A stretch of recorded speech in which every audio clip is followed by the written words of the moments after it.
Good morning. How are you guys doing? Hello. Welcome. Happy Saturday or Saturday if you're sewing today. And we're going to be finishing the Reeta shirt dress today. And then I'm going to start the Asaka Kimono. And they're both by the same pattern company, ironically. So totally coincident, not really ironically. So this is my shirt dress. So remember, I had to cut it out and sew it without pre-shrinking the fabric. And it went pretty good, actually. There's a few things like that I'll note, like why you wouldn't do that normally. Just size up and then wash it. And that's because the shrinkage goes different directions to the pieces that you're sewing them to, like the sleeve. So, but it looks really cute. I tried it on, it fits. It's really long, but I think I'm gonna leave the length. Like I'm fussing with it. That looks pretty good though, huh?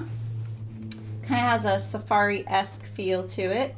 I put the buttonhole in the waist for the casing because we're just gonna put the waist casing on, hem it, and then it's done except for buttons and buttonholes. So then, you know, I'll do that later. I'm not sure I have enough buttons. They came with the buttons I needed, but it doesn't quite look like there's enough, so I'll probably need to check it out and see. So here's the Asaka Kimono. And I don't know if you saw on Instagram what this is, like what Sprout Patterns is, but I can explain it in detail because they print the pattern pieces directly on the fabric. And then you just cut out the fabric without pins, without pattern placement. You don't have to plan your cutting. You don't have to worry if you have enough fabric or if you're cutting it the right direction or the right size. They just do all of it, just printed directly on the fabric, and then you cut it out. I mean, you could do it like just sitting in front of the TV, just cut it out right on your lap because you just have to cut on the lines. And the limitations with that are you're not pre-washing the fabric and taking out the shrinkage before you lay your pattern pieces on there. And you also can't make significant fit adjustments to it if you need to.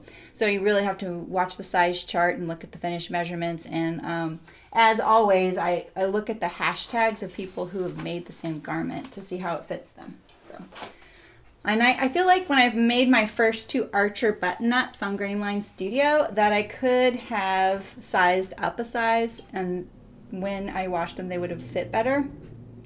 But I didn't do that, and they still fit pretty good. So there's that. My glasses are kind of dirty. I can see it. So how are you guys doing? Can you guys hear me? Move my microphone a little closer so I'm not yelling. Is that better? Let me know if you can hear me and everything. Every time I have to kind of set this all up again because I move the camera out of the way for sewing during the week. All right, so what do we have here? We have a whole lot of dress. This is a massive amount of fabric. I spent a lot of time ironing this baby this morning because I threw it in the washer and dryer and then I had to iron it so that I can work with it again. So I think what I'm going to do, and see I used their guide for the just the reinforcement of the center facing and their guide for the buttonhole, and I do feel like maybe I didn't get one or the other or both quite where it was. I looked.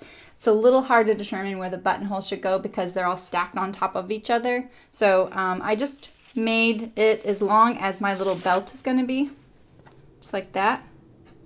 Because I'm making this with my own belt rather than using the draw cord that came with it. This is my Needle Sharp subscription box, so everything was included in it. The thread, the needle, the ribbon for the waist casing, the interfacing, the draw cord, buttons, everything's included. So you can switch out anything you're not, planning to use. So I'll use the buttons another time if it does end up not being enough, and I'll use that draw cord for something else probably someday. So what I don't have anymore though is the markings for my waist casing. So rather than dig out the pattern pieces, I'm going to wing it like I do. I know how much you guys probably love when I wing things. I know, I'm being sarcastic. But I'm going to go straight across like this. This is the waistline. I'm looking at the grain line of the fabric. I'm looking at my center front here. And I'm just going to mark it like this. I'm realizing I might want a different thread color. We'll see. And I'm going to do the front one, the other front. So I would have liked it like this, the interface or the facing to kind of fold over and hide that little panel. That would be pretty slick. But, you know, I didn't really have all the information when I went to do this because the dress wasn't quite done. So,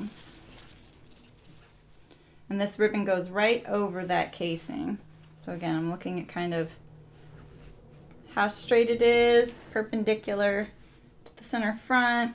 And then I'm gonna compare the two, and then that way I have a reference point, and then we will mark the back.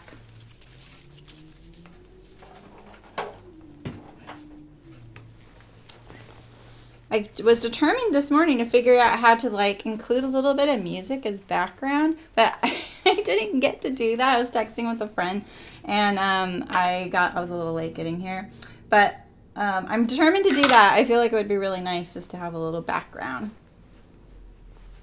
So, you know, because I am just talking to myself here. All right, so how'd we do? Oh, wow. Not bad. Look at that. That is like spot on. See, you gotta just use those tried and true reference points.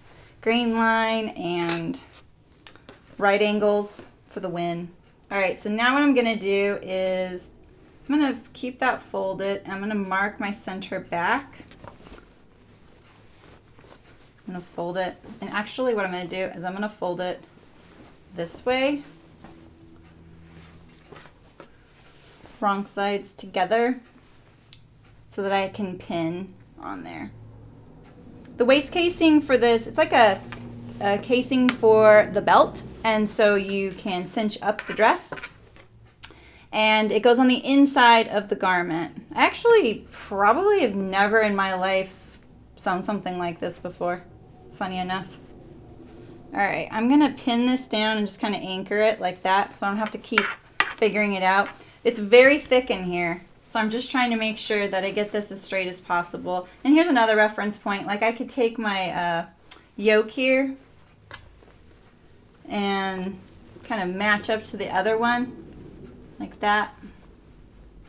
I ended up overlocking my armholes. I know I did the French seams for the whole dress right before, but I was about to throw this in the laundry, and remember I didn't want to make you guys wait for my French seams on my armholes because this dress took a little while because yeah, there was some little bit of slow sewing on my part and mistakes, and you know, happens, right? So I ended up just overlocking the armholes because there's no way this could have gone through the laundry without having some serious unraveling. This fabric unravels pretty badly. I just gave my dress definitely a haircut. So, all right, so I'm gonna look at this perpendicular line as well. I'm gonna look at the grain line. So when, if I were just to lay this ribbon flat on the dress, like I kind of looked at it right before I started, it isn't a straight line going across in the way that you would think because the side seams are at an angle. So if the side seams are like coming together that were cut at an angle, that means the waist is like this. So the center back goes to the side seam, the center front goes to the side seam. And so it probably is going to be a little bit fussy attaching it. I don't think it'll be too bad. And I think, honestly, if you were intrepid and adventurous enough, I would use a piece of bias as the waist casing because it'll be more forgiving. And that way you could make that gentle curve a little bit easier. I'm kind of reluctant to use this ribbon because it's kind of stiff, but at the same time, it's nice and easy, right? You just top stitch it down. The bias, what you could do is put it right side to wrong side, sew the seam, fold it down, and then understitch, you know, turn it under and then stitch it down. So that's another option. All right, so let's see here. Where's my piece of ribbon? I'm gonna kind of Even the ribbon wants to slide off my table. So same thing, I'm gonna kind of look at that perpendicular line of my center back. Just like that. So if you lose your markings in your pattern, there's other ways you can figure it out. Obviously, the best thing is to try it on and make sure that the waist is on your waist, and I did do that. So I know that that buttonhole at the front is in the right spot. Okay, so I can get rid of this. I want to keep these. And now I have, it's a very long distance, by the way.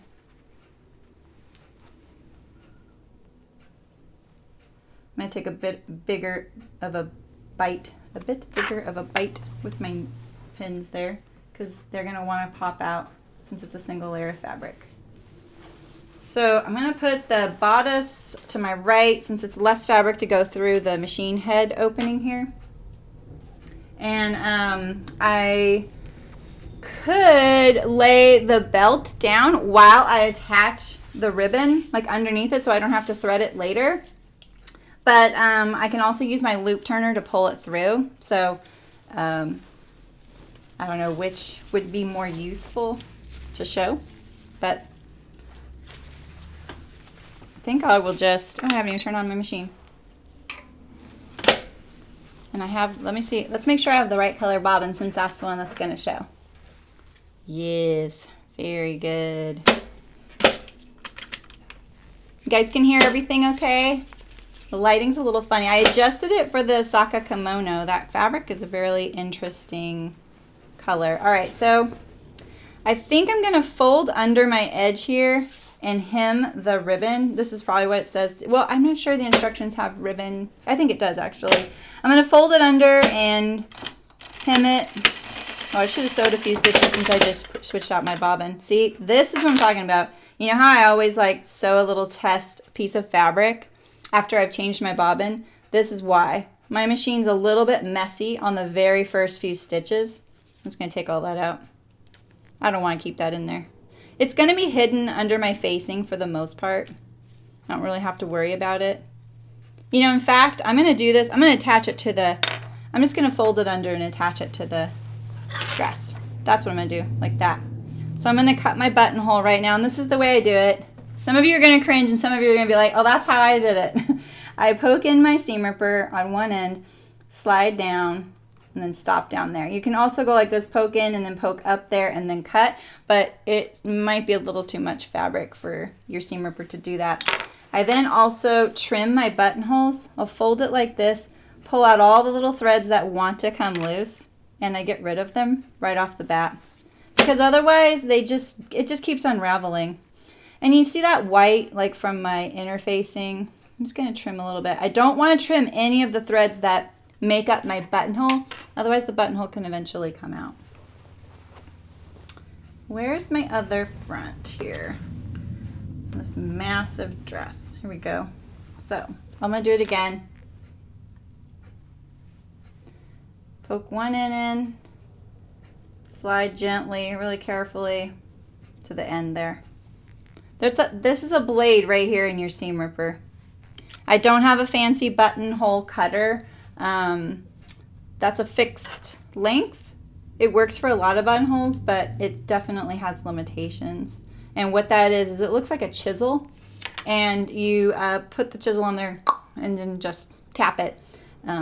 They wouldn't do this in the garment industry. They wouldn't do what I did either. They would just probably do it with an automated cutter. The buttonhole machine probably does it for them. So I don't have any other really cool tricks for that. All right, let's attach this ribbon. We don't make it precious. I kind of wish I could just start at the side seam, and so I'm going to just put a little bit extra there. I'm going to start at the side seam, and I'll tell you why. I don't want my back tack right there front and center at the waist. That's why. It's the only reason. And I'm not even going to back tack here. I'm just going to start sewing because I'm going to come back around to it. I'm making a continuous long, skinny rectangle. That's what I'm doing right now. So I'm definitely going to come back to it. We're going to get all of our dress up here, up onto the table. I'm going to look for my anchor points here, just like this. Make sure my top of my dress is out of the way over here. Put a place for my pins. My pin cushion's a little big. And this will help me get the straightest possible line.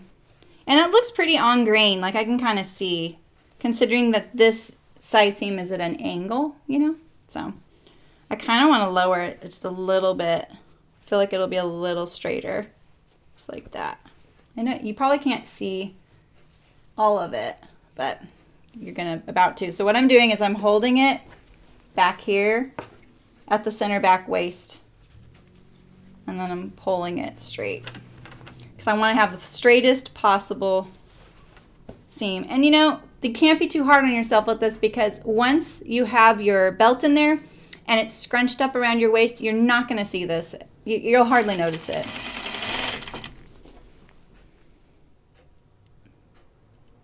I could tell my machine was making a funny noise. This lightweight thread gets caught back on the wire of my tension disc right here. There's a little tiny wire. This is a wire that I'm holding right there. It's weird how the fabric turns so yellow in the camera.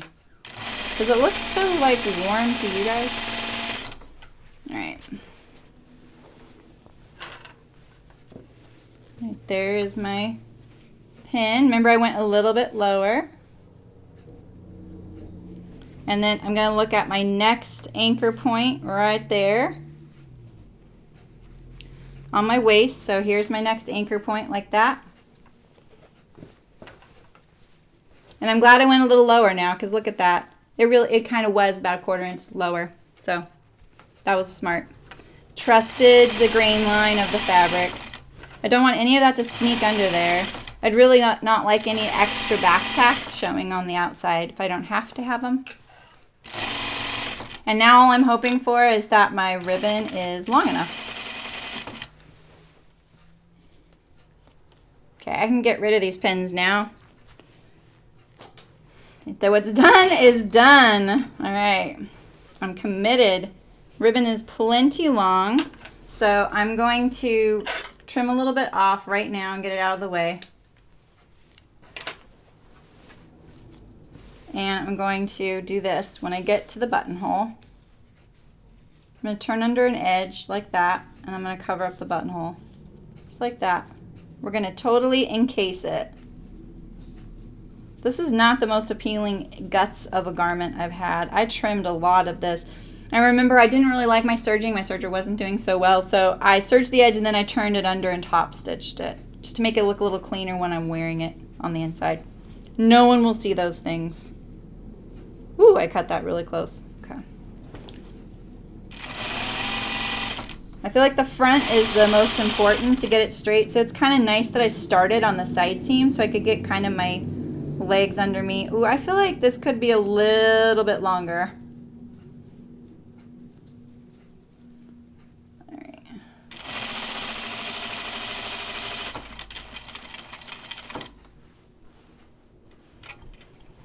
And I'm using blue because I don't want to take any chances that if I used a split thread combo where this was white and the bobbin was blue on the outside, that any of that white would show through to the outside. I take that chance on certain things, but not something like this, something that's front and center on this dress. This is not going to matter that it's a contrast color on the inside, but it's something to think about. Like, buy the ribbon that matches your fabric, and then you won't have to worry about it. But see, this is pretty easy.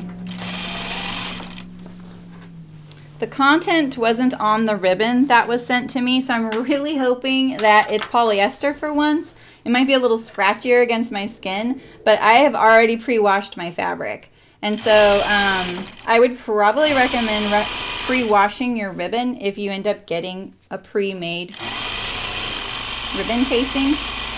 And that is what is called for on the pattern, is a ribbon. But you could use self. Like I said, you could cut some pieces of bias and make a self belt casing. When I say self, I just mean the main fabric of the garment. Sorry, it's a habit. I'm gonna go a little bit past this one. I'm gonna see what it looks like on the other side before I do it. All right, so here we go. Last leg.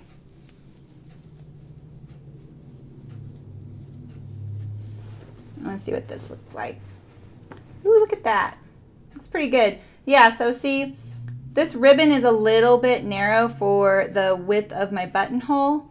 But, you know, when it's all scrunched up, I'm hoping that that's not really going to, you know, show. What's going to show is everything this way. My belt's going to come out this hole and then tie it in front of my waist.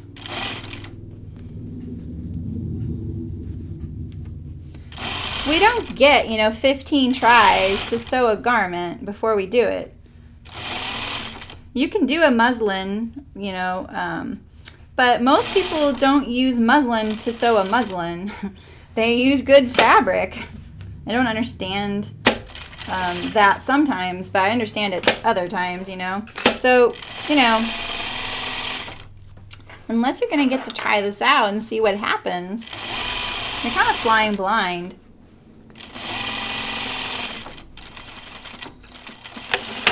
And see, now my back stitch is right there on the waist seam. It looks so nice on the outside, doesn't it? The ribbon is kind of stiff, so it looks really nice. I'm just hoping it scrunches up nicely. So let's put the belt in there and see what happens. So I got my handy dandy loop turner. And if you haven't seen me use this before, it's just a little like sharp pointed hook that grabs on to the piece I want to pull through the casing, and then the little clasp closes across it, hopefully securing it so it doesn't pop out. It's kind of a definitely a gentle process to do. Oh, my serger does not look so good right here. This was where I came back on it. Do you guys have that issue? That's one thing I've never gotten very good at, is when I come back upon my serging in a circle, I always try and come off like quickly at a right angle so I don't accidentally, because my knife is in front, right, and it clips that, so I want my knife to be over here, not onto the edge of the stitching. I'm sure there's some great video out there or tutorial about it I need to look up. I don't use the serger as much for my garment making as some people. All right, so I'm going to put my casing through, or my loop turner through the casing, just like this.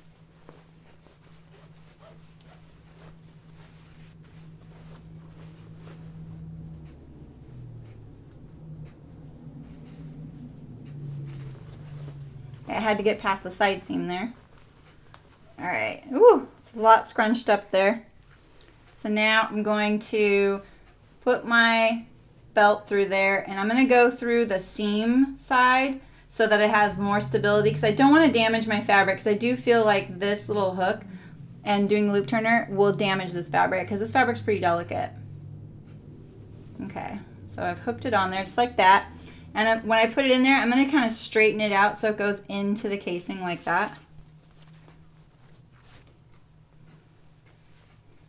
That way there's a path of least resistance. But look at how nice that is.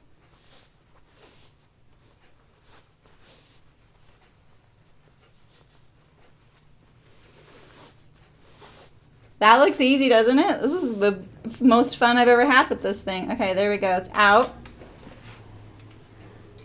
I was hanging it back up because I'm afraid I'm going to step on it if it gets on the ground. And so I made my little belt here. And I just want to make sure that it's not going to pull out when I get it all in there. Pretty sure my belt is longer than the casing, but you never know. I measured my belt what I wanted it to be. Okay, yeah, so my whole belt is in there. And I think I'm going to secure it at the center back so that it won't fall out in the laundry. If one of the ends gets sucked in, I can use my loop turner to get it back out. Or, you know, worst case scenario, you could pick out the stitches, pull out the whole thing, and start over again. There's always an option. But I would really like the exact same amount of belt coming out both holes.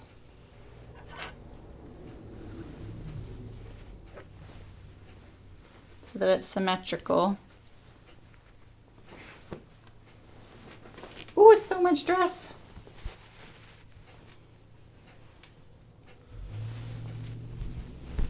even though the color's kind of pale, I think I could still wear this time of year. I'm a pretty pale person anyway. Obviously. All right, almost there. A little bit more on this side. I think I'm gonna do this.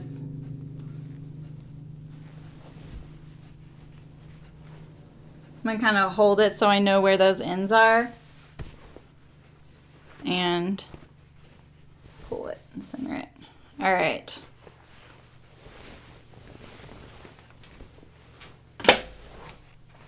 All right, so now I'm going to center my back waist by just doing this, matching my side seams up, folding it in half.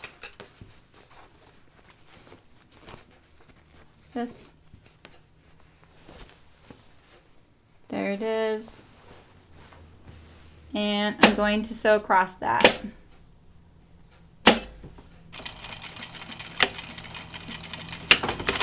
Here we go. And I'm not sure if the instruction called for that, but I wanted it. Just a little bit of security, so I have something to pull against. All right, now we're gonna do our hems really quick. So I remember I didn't finish sewing the facing on because I wanted to do this all in one step so you could see why the facing is a different length than the hem of the dress. I feel like this facing over here is a little bit longer. Let me make sure. Oh yeah, look at that. All right, so let's match our center front so that they're the same length. Look how nice that looks, you guys. Looks pretty good, huh?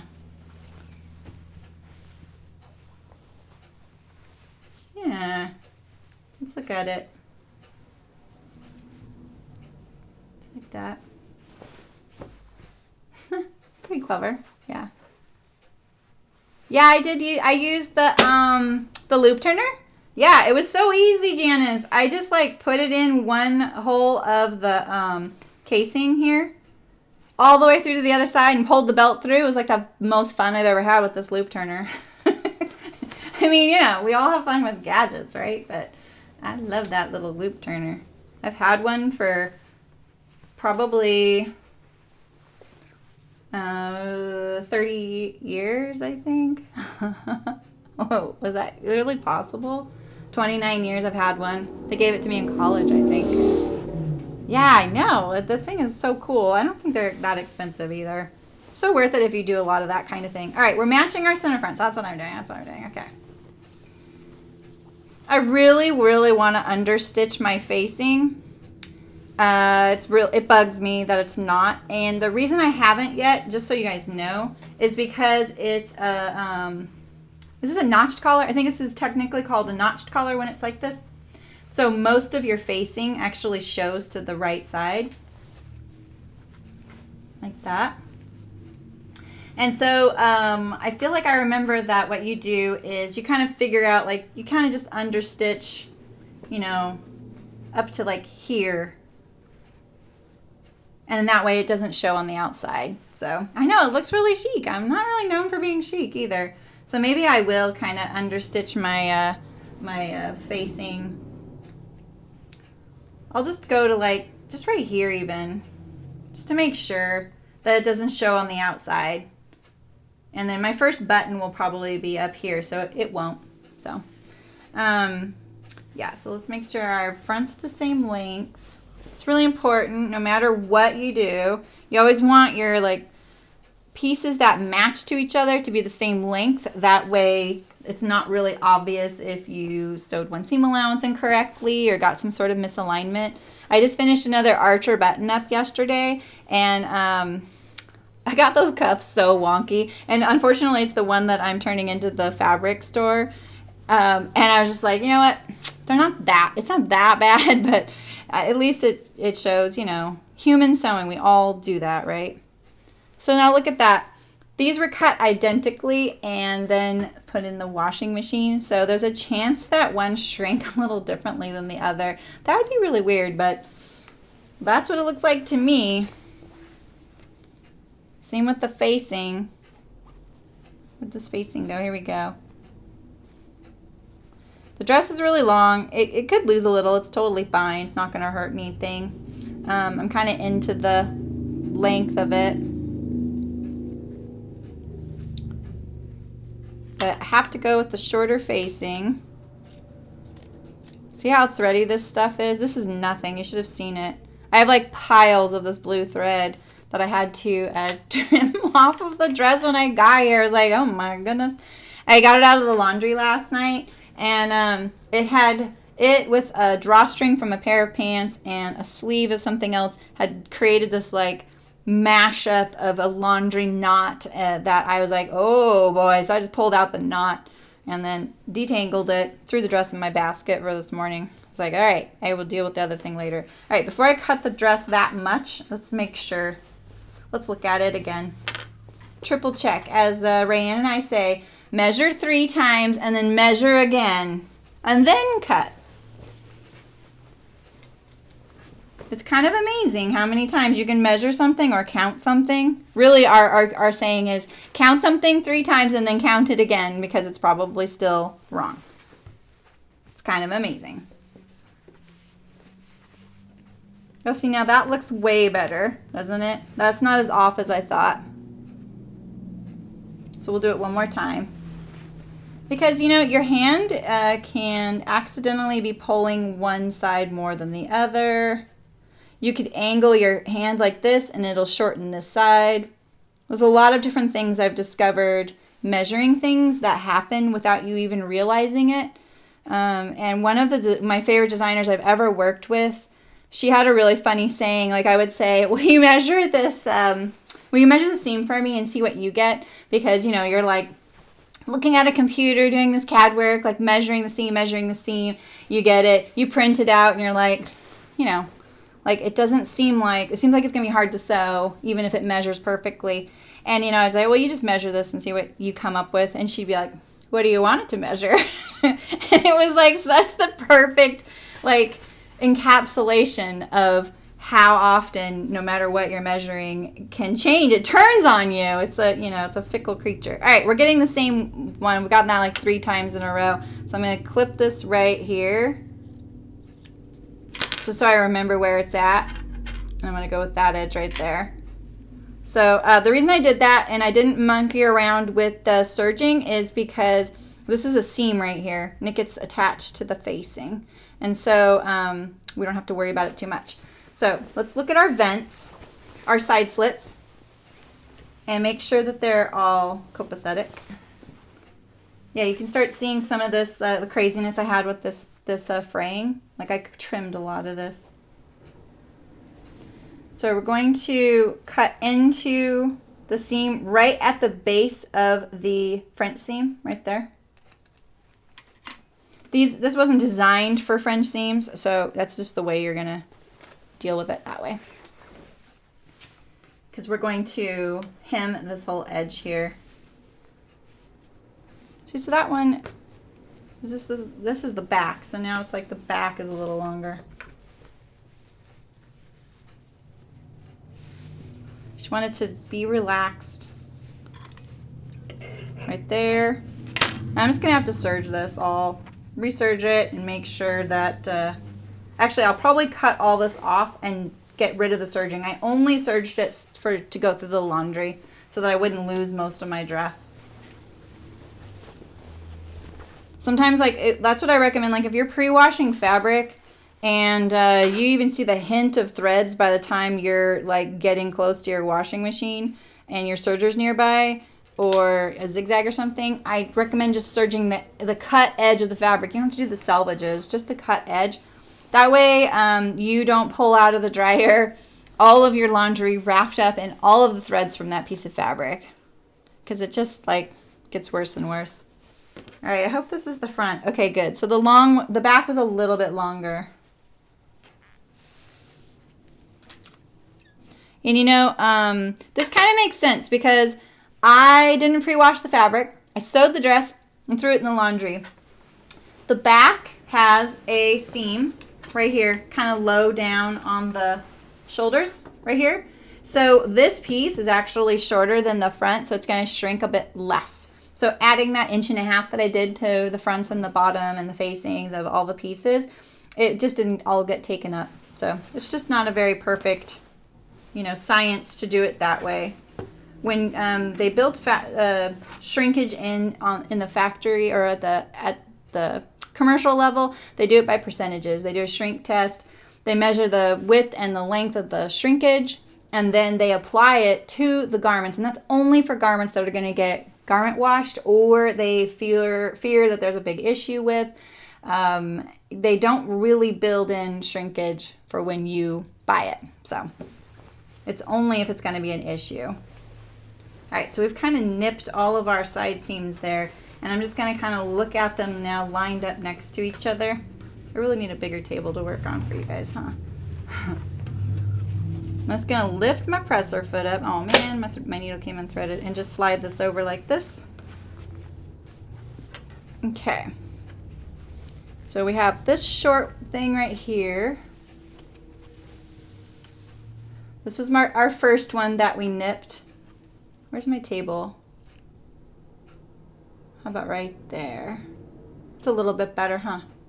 Here's one nip here. And then it gets shorter here. So now this one would have to come up to here.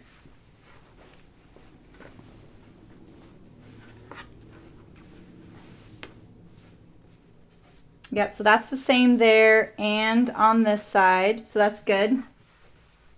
And this was our benchmark, this front here. So if we go from 0 at this front and then across to meet here, across a little bit higher, and then to that. That's how we would do it. So let's see. I'm going to cut the back on its own. And I think I'll use my rotary. It's a little faster. It'll also give me this nice smooth line, and I also won't have to worry about the fray edge as badly, you know. So I'm going to take that into consideration, that side over there. And I'm just going to trim it off parallel. Very scientific. If you're hemming like a short dress, I feel like you should be definitely more scientific. Those lengths are a little trickier. But doing this live on camera, we're going to wing it. Because let's face it, a lot of us are doing that. We want to finish the garment at the table.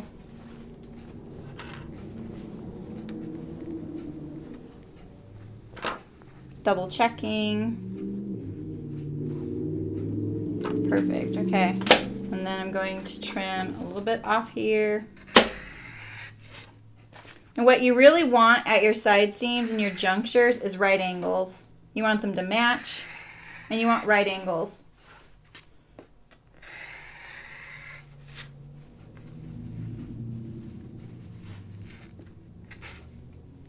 That. I'm going to trim off. I allowed for this. I'm going to trim off this serging edge right here. And then when I go to hem the vents, the side slits, I will double check my lengths and adjust. So maybe one hem might be a little bit more. So I just don't want my serging on here because I'm going to turn it under. I just put that on there when I wash the fabric. My serger is not looking very good right now. Looks better on that side. But it's also because I have it set up for a 4th thread with a seam rather than just overlock. I don't really know the names of the... Everyone uses overlock and serger interchangeably, and I've asked that question for years. Which is it, overlock or serger? And nobody knows, by the way. There's probably somebody out there that does, but nobody in a factory knows. Nobody at a sewing store has known. No teacher has known. I hate threading my machine with this tiny, tiny thread. There we go. It's very lightweight. Alrighty. Let's hem our vents. also known as slits. Let's get rid of some of this. This will just fight us. We don't need to immortalize that in our garment. Let's give it a little haircut. And it's because the warp and the weft are different colors from each other. You see that?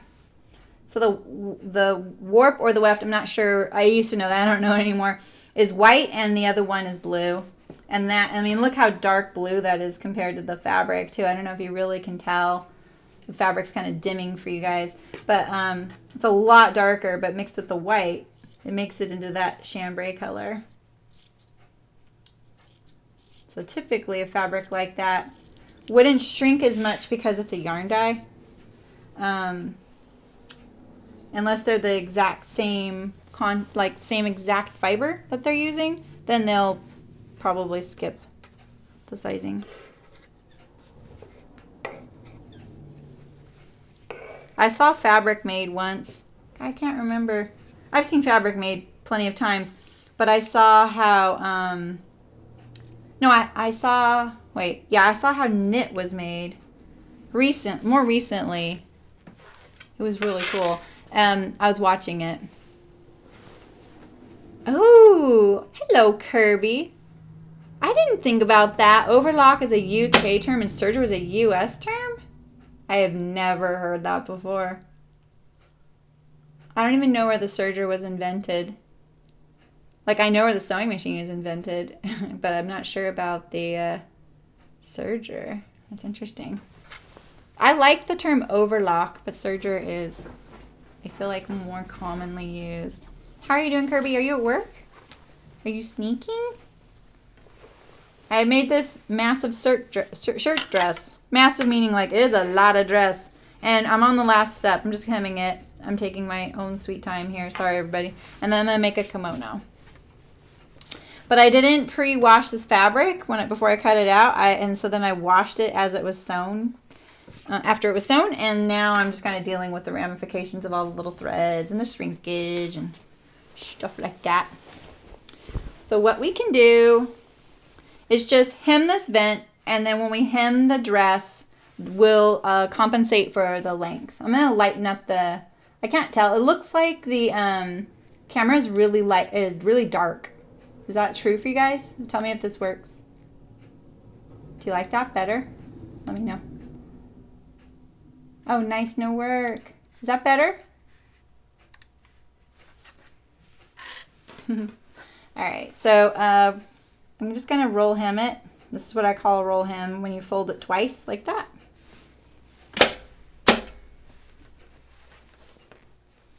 There's a little bit of an angle, so even if you cut this on grain, you might get a little bit of funniness as you're sewing it. It does sound good, Nancy. I kind of like that. Someone has to know. I'm sure there's an expert out there. I do not claim to be an expert in anything. I've just been doing it a while. I know it works for me. Oh, I think I did this wrong, but I'm going with it. All right, so this is my back. This is my front. And so I'm going to push this to this side. Okay, so yeah, I did do this in a kind of a sloppy way. So when I get to this side over here, I'm kind of preparing this side. I'm going to go around this. I'm going to go up a little bit. Oh, I did this so nicely on a garment recently. What did I do wrong this time? It's because it's just not set up for the French seams. You would normally have like a little bit extra seam allowance.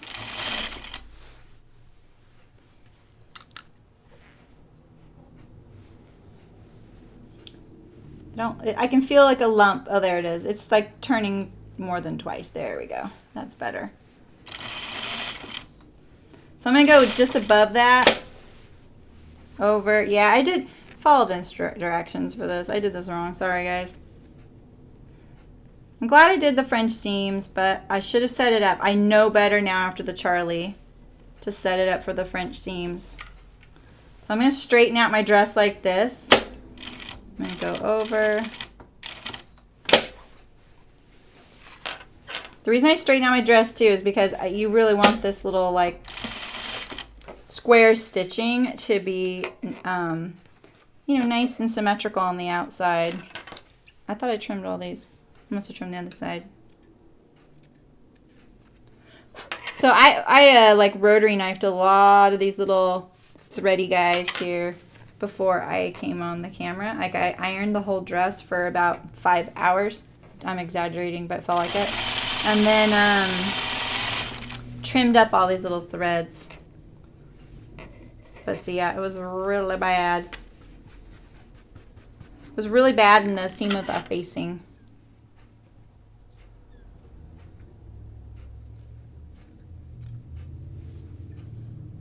So I'm going to skip my next needle sharp box. It's a jacket because I'm going to make the tamarack jacket. I live somewhere where it's mostly hotter than Hades or like 3/4 of the time, so I don't need a whole lot of jackets. I kind of want to make the tamarack a vest. But I'm interested, like, is anyone else interested in the tamarack jacket? It's the like quilted long sleeve jacket. It's very simple. It has welt pockets. I feel like you guys aren't going to let me get away with not sewing those welt pockets, so I'll practice those. And then, but I kind of want to do a vest just because that would be kind of, I want more vests in my life. It's kind of a nice, you know, like 3-season type of thing, so. I don't need the backpack, so I'm just going to go off that there on the edge there, and let's see how it looks. So, and that's why I did the, like, around, up, over, and down. Oh, that's a little slub. I'm like, what is that? It's a slub. There's like all these little neon slubs. Well, this is part of the warp or the weft pulling through. Same with that. Ooh, it's pulling. Yeah, so I'm just going to trim that.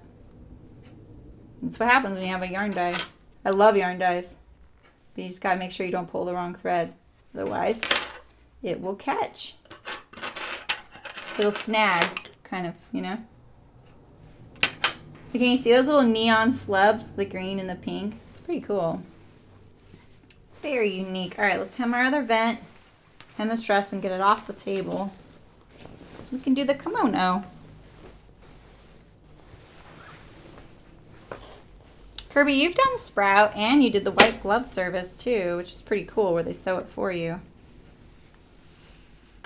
That's what I'm going to do. My next thing I'm sewing is the Asaka Kimono. And then it's by Named Clothing. But I had it printed on Sprout.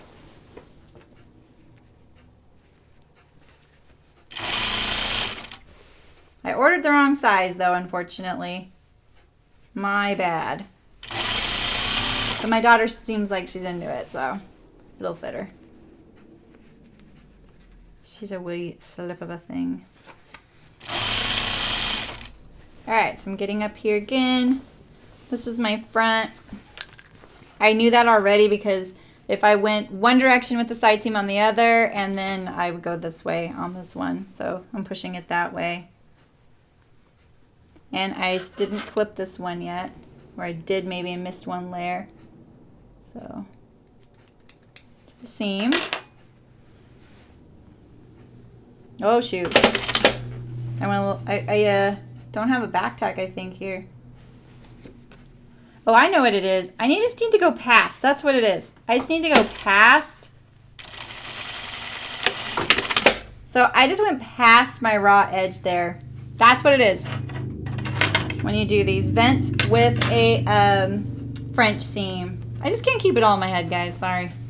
And I'm just not like, I'm not a couture sewer. I think you know this about me by now. I am a let's get it done and wear it and see what we think sewer. Yeah, so that seam is now below there. But why isn't it back tacked? I want it to be back tacked more securely than that. I can see it pulling. Oh yeah, it just pulled. So I'm gonna back tack again down here.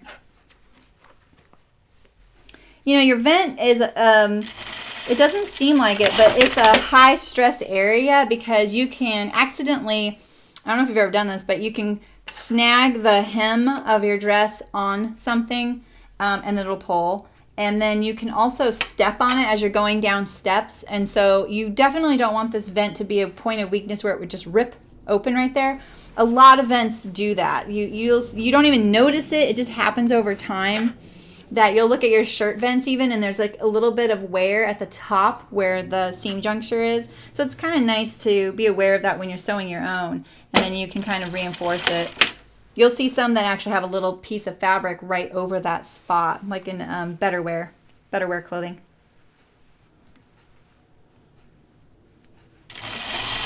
So now this time when I come up onto the seam,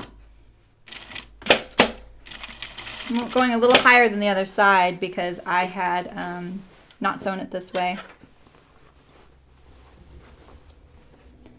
I see a thread, I just want to get rid of it. It's my beginning of my back tack.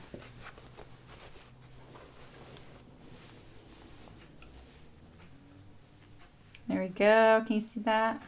So you could iron this first. It'd be a lot easier.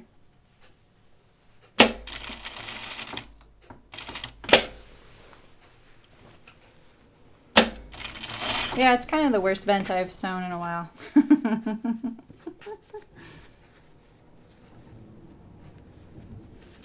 I might go back and put a little decorative like fabric thing on it.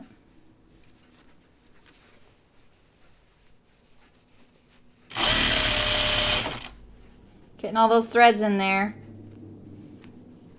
It's your trim them or make them behave.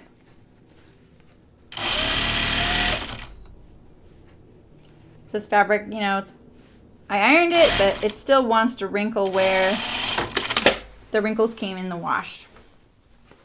All right, so now I'm going to check the lengths of my vents like this and mark or trim them so that I know I'm getting the exact same length. Oh, no way. We measured that so many times, didn't we? Let's see how this one looks. That was the, yeah, okay. Measure this one.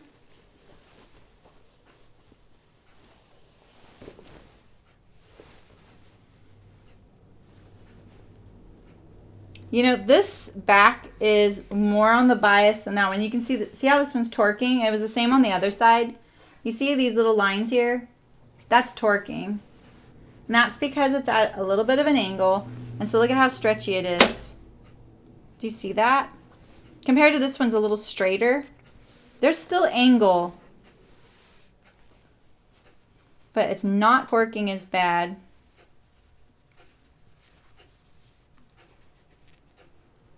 I'm having trouble getting it to measure correctly. Like, I'm having trouble measuring it correctly, is what I should say. Let's check again. Because I felt like this hand was pulling a little bit. So it was a little bit off right there. These are okay. And then this is the front. And then we are going to mark that. Remember that. And now we're going to check our fronts again just to make sure. Because once you put your hems on, it's just no fun to go back and adjust your lengths. And this is a really long length. That's why I keep triple checking it. I feel like it's really obvious, like down at your ankles. You'd see that little like of your hems being off like that. I don't really want that. Darker the fabric, the more you'd notice it because of the contrast against my skin, at least. It would be that way. It just depends. If I did a lighter color, maybe even this, it wouldn't be so bad. See, so now I have this extra. Let's hope it's on this one, and it's not. All right. All right, let's check again.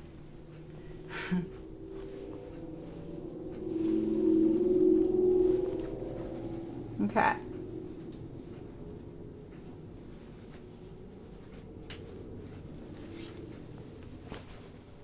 You know what you could do? This is a trick in knitting I do too.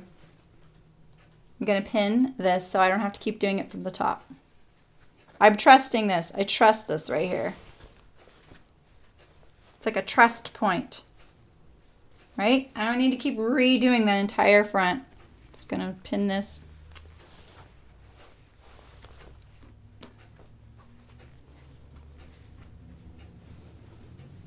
Yeah, but it's quite a bit now. I don't know why that is. Maybe my trimming wasn't so good.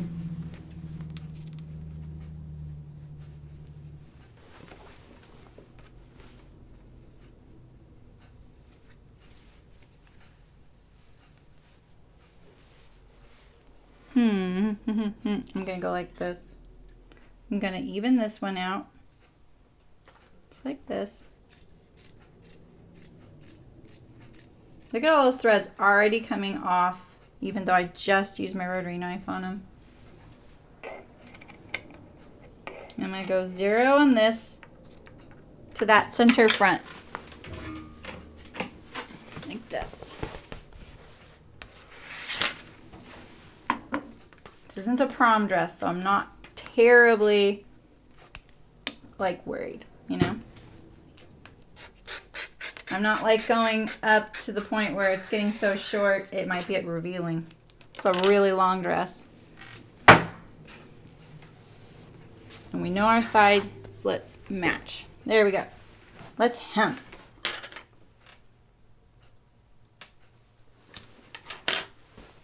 Okay, so the way you do this facing on the front, and let's make sure those are the same length as well. We want them, like, this is shorter than the hem, so that means that the hem will be about right there, the hem allowance like that, if we use the facing in its current length, which works for me. I just want to make sure they're the same, because honestly, that is where the seam line is, and that's where the hem is going to end. I get rid of this all this frayed edge here. So you just take out those pins, one side at a time, right sides together, just like that. And you just sew across this facing right here. Oops, that's a little far. And so if we had known our hem length exactly where we wanted it when we attached the facing originally, we could have done this then. But I didn't. I stopped because I wasn't sure how long this was going to end up being since we were shrinking it afterward. All right. And then this might scare you, but you cut this part right here. Just kind of get rid of this excess, just like you would on any corner you're about to turn. And then you flip it. I'm going to get rid of this thread here. Just like that. And then it clean finishes your hem right there. See that? And then when you go to hem it, you start and stop right here at the facing. And the rest of that's just inside. You don't worry about it. That make sense? Let's do our other side. Show you again. I think I remember when I learned how to draft this kind of pattern. It didn't look like this.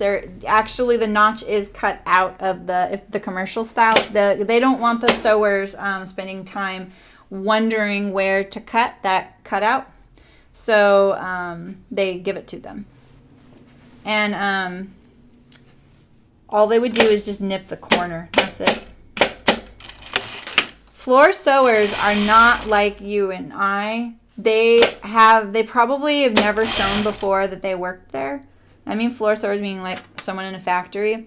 A lot of them have never sewn before when they walk in the door of the factory and they teach them. That it's not ideal for the factory to have to train sewers. There might be a reason why they're willing to train that person. Maybe they did something else, or they've worked in a factory before. They have some sort of production experience. They would much rather not have to train them, or maybe they know how to sew and operate a machine, but they don't really know how to do what the factory is currently making, right? Okay, so there's our little clean finish. But a sewer, no matter what you tell them, like if you gave them that little doohickey there and you just said, oh yeah, you just cut that little corner out, they would not do it. They would be like, I don't know where to cut. They do not take any liberties at all. They feel like that is too scary. They wouldn't want to get in trouble for doing it wrong. And they also, it's not their responsibility. They need to, their responsibility was just to sew it the way you gave it to them. And they did that. Thank you very much. So it's a lot to ask of anybody. And it really is like, I've definitely been places where the pattern drafter didn't know and they were trying to put that decision onto the sewer because they were kind of hoping to figure it out as it was happening. And that is sometimes how it works. You do need to kind of like figure out things, how the sewer is going to do it. Maybe the sewer's sewn it before and they may have experience you don't. But other times the sewer's like, I don't know, like you're the boss, you tell me, so you got to be prepared to figure it out. All right, so I'm going to catch my facing right there, just like that. There are niftier tricks to like clean that whole area up even more that you can learn. But we're keeping it really simple here. I didn't look thoroughly how the pattern does it. But when I saw the facing was shorter, I knew that that's the kind of treatment we were doing. All right, so I'm just turning in 1/4 at the top. Looking at my grain line, see, so the hem actually has a little bit of a curve, even before we trimmed it a little bit to even it up. And so I can't really just go right on the hem line, but I can go kind of there. I'm just kind of using it as a guide. And I'm going to look at this and see about how much I want to fold. And then that's my target point at the side. That's what I'm going to do. And you can see that this hem, this edge here is longer than where it's going to. Remember how I always talk about like the cut edge is always a different measurement than what it's being attached to. It's a good example. So my hem would want to wing out like this. So we're going to see what happens when we get there and hopefully we won't have to deal with that. There are ways to deal with it. If I had known it ahead of time, I would have probably done those things to the pattern. I don't want any torquing, so I'm going to be a little careful here. And torquing happens when your top fabric is a little longer than your bottom fabric. It can happen the other direction, but it's typically when your top layer is a little longer than your bottom layer. And even if you're getting it spot on, sometimes your presser foot is pushing the fabric away from what you're sewing. I mean, it's going to sew it, right? Like we know it's going to go in there, but it's pressing it as it's feeding it into the machine. And so the feed dogs are pulling the fabric towards it and the presser foot is not moving up and down. It's just pushing, it's just sewing straight. And so it just has the inherent quality of pushing the fabric a little bit out of the way. You can adjust the pressure of your presser foot if you have a lot of trouble with it pushing the fabric out of the way, especially thicknesses and things, or fabrics that are kind of wishy. So that's a technical term. But you don't want the torquing. So I'm going to try and prevent it here at the side seam. I really don't want it at the side seam. And so like a clean way to do this edge would have been like to sew that also right sides together, but we've already hemmed it. So we're just going to leave it like that, open. So I want to ease in all this excess. Can you see it? I'll turn it. See all that excess there? So one of the ways you can do it, you can run a stay stitch line of thread, pull it a little bit. You can iron it. You can do this, just kind of create little miniature darts. You don't want like just 2 of these if it's really significant. You want to spread it out because otherwise you'll get points at your hem. So basically what you're trying to do is just create a gentle curve by getting rid of some of this excess. That is a fully acceptable thing to do. It seems weird to like put little pleats in your hem. It's fully acceptable. You'll even see it on store-bought things. Not that store-bought is queen of how you do things, but no one complains when they do it. Hems are complicated. We could go on and on about how to prevent things like this. I don't want to overload people with information or getting a little too nerdy about it. But there are lots of things you could do. You could do a hem facing instead of doing this kind of hem. And say you wanted an invisible hem, because most of you have home sewing machines. You have an invisible hemming stitch. Is that what it's called? Invisible hem? Blind hem. Thank you. That's what it is. And doing a blind hem when it has this little bit of a tuck sometimes is easier and sometimes it's harder. So don't shy away from using your blind hem if that's what you want. The blind hem stitch looks like a heart rate. It goes like this. That's what it looks like. And the little like heartbeat is the spot where the needle goes over and grabs just one little thread of your folded hem. So that's how we got it in there like that. That makes sense? So yeah, and if you were using a blind hem, I'll show you how to do that. I remember when I figured that out, I was like, oh my gosh, this is genius. I can't believe someone figured it out. So say my machine had a blind hemming stitch. So what you do is you fold it on the hemline of what you want it to finish, and then you fold it right here. Now this edge right here has to be finished, whether it's turned under or just overlocked. You have to finish this edge.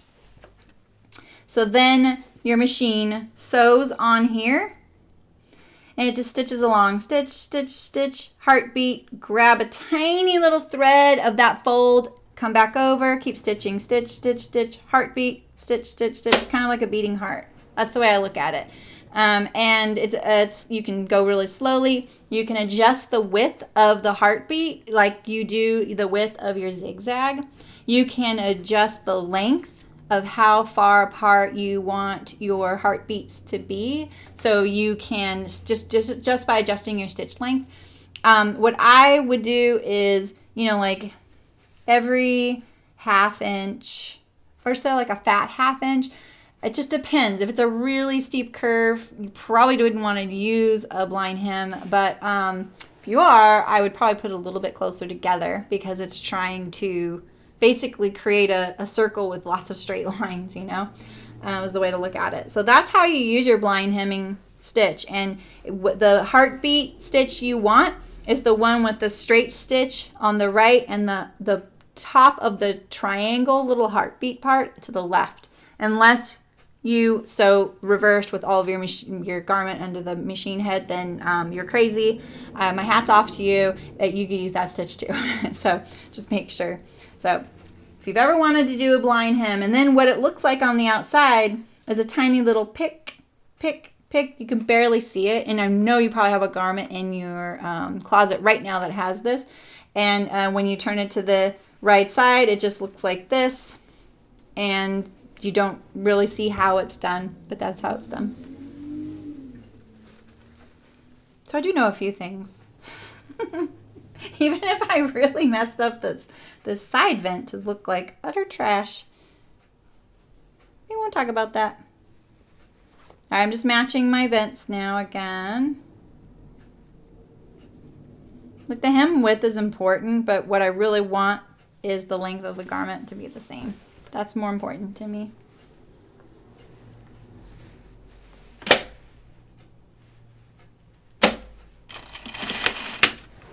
Oh, that felt a little messy. All right, I'm doing the back. You can iron this first, remember. Probably look better. It's not any faster or slower because look, the way I'm fiddling right now, obviously I wouldn't be fiddling if it had been ironed, but I would have had to take the time to iron it. There's just, whatever you want to do, Get rid of all that thread stuff in there. I'm just trying to make sure I don't get any torquing. So I kind of let the fabric speak to itself, and I'm holding it as flat as possible because I feel like that I can see the torquing a little better if I kind of set it up that way.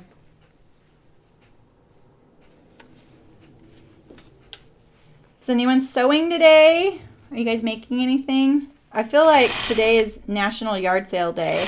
There were so many of them as I drove here, and there's one even next door to my house. I could hear them when I was laying in bed this morning upstairs, the back of my house, and they were in the front yard. I was like, wow, that's a loud garage sale. We just trimmed this, and look at all these threads. Eek. So when I'm getting to the center back of my dress, I know I want it to be straight up and down. I do not want this to be happening. By the time I get here, this is my checkpoint. I know I want this to be straight up and down. We can put a pin there to make sure. If it has to adjust a little bit, fine. But we know that's about where we want to be. So you don't want to save up that excess to the very end. Then you get massive torquing. I feel like it's a little overexposed.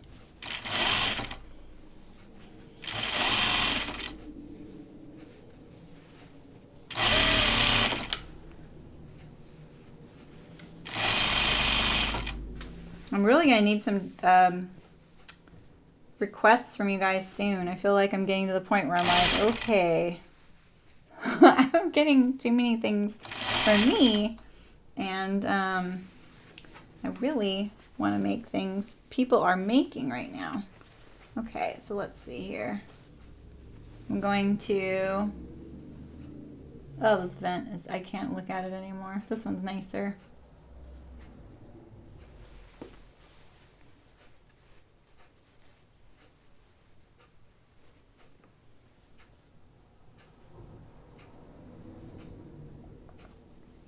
Just trying to get roughly about the same amount of fabric. You can't really compare one vent to the other, because if you sew the length of the vent a little bit differently, and if you didn't set it up perfectly before you sewed each vent to be the exact same length, don't use them as comparison. I'm just looking for the a ballpark, making sure it's okay, and I'm looking for my hem width. So I'm just kind of comparing it. Yeah, see that backstitch? I knew that felt funny.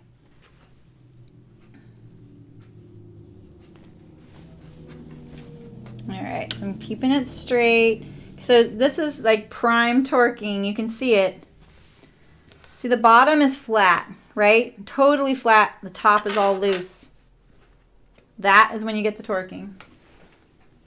We just say no to torquing. You finished your aster? Nice. How'd it turn out, Nancy? How'd the bias on the neckline go? Do you think you'd make another? That's exciting.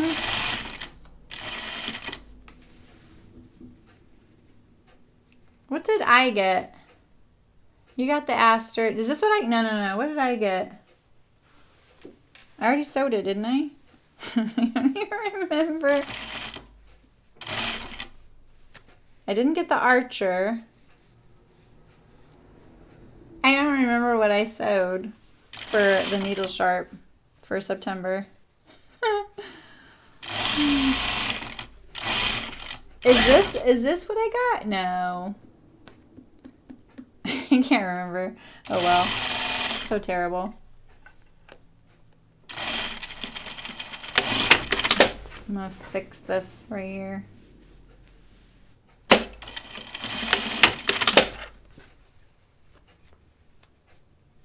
What is that? Oh, it's just a thread.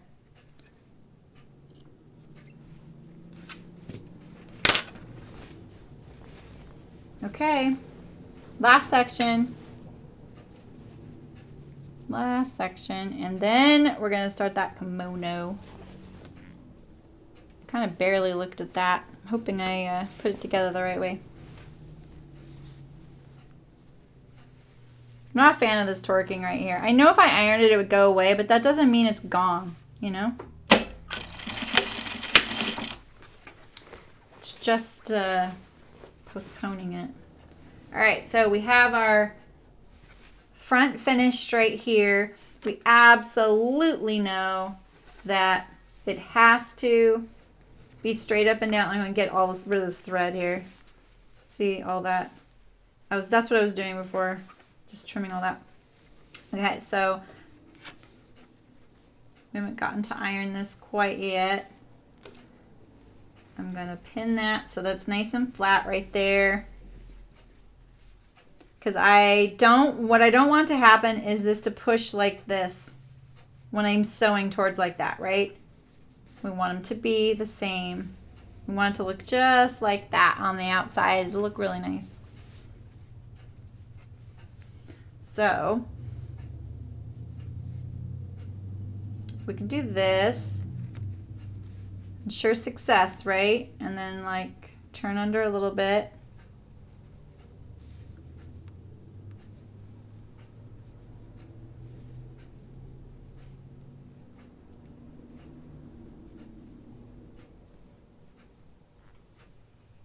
I can feel the back fabric crawling away.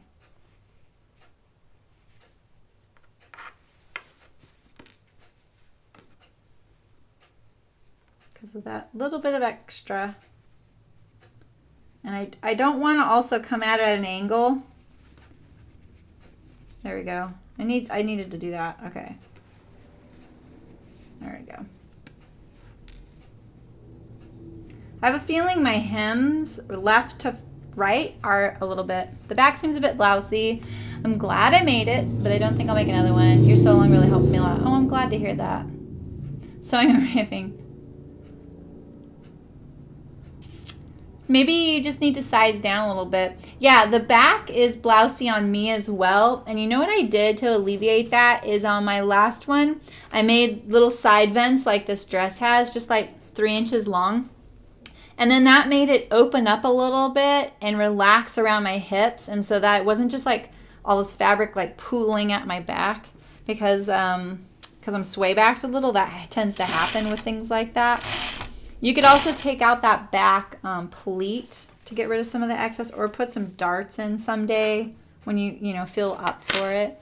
But I'm really glad you got it done though. I'll bet once you wash it a couple of times and you wear it, it'll probably feel better than you think it looks. I'm sure it looks great. Yeah, it is kind of an open neckline though. I agree with you there. It's funny how those things just look differently on a model or you or whatever. So, all right. So I don't want to pull that too hard. I want this right here to be okay. Getting rid of those little excesses with my tucks, and I seem to want to be closer to the vent area. I'm glad that sewing helped though. I mean, as long as it's something that went together. And the most important thing is you finished it. So now what you can do is when you're like making another blouse, if it's kind of similar to the Aster in that it has like set-in sleeves and stuff like that. Oh, hi, Christy. How's it going? Oh, it's rainy there. I'm jealous. You can lay those pattern pieces on what other shirts you're making, Nancy, and then say, oh, okay, this is a little bit smaller than the Aster in these areas, and that's what I'm looking for. Or, hey, it's about the same. I may get the same fit issues. So use it as a tool. Now that you have a finished garment and you get to wear it, you have that information and use it to your advantage. Okay. I'm making this look harder than it really is. Voila. Oh, I did push it. I'm going to take that out right there. My little hem on my facing is very thick. That's why it got pushed. Because remember I serged it too. And get rid of these threads right here. This thread matches and doesn't match. And I think it's because it's a yarn dye.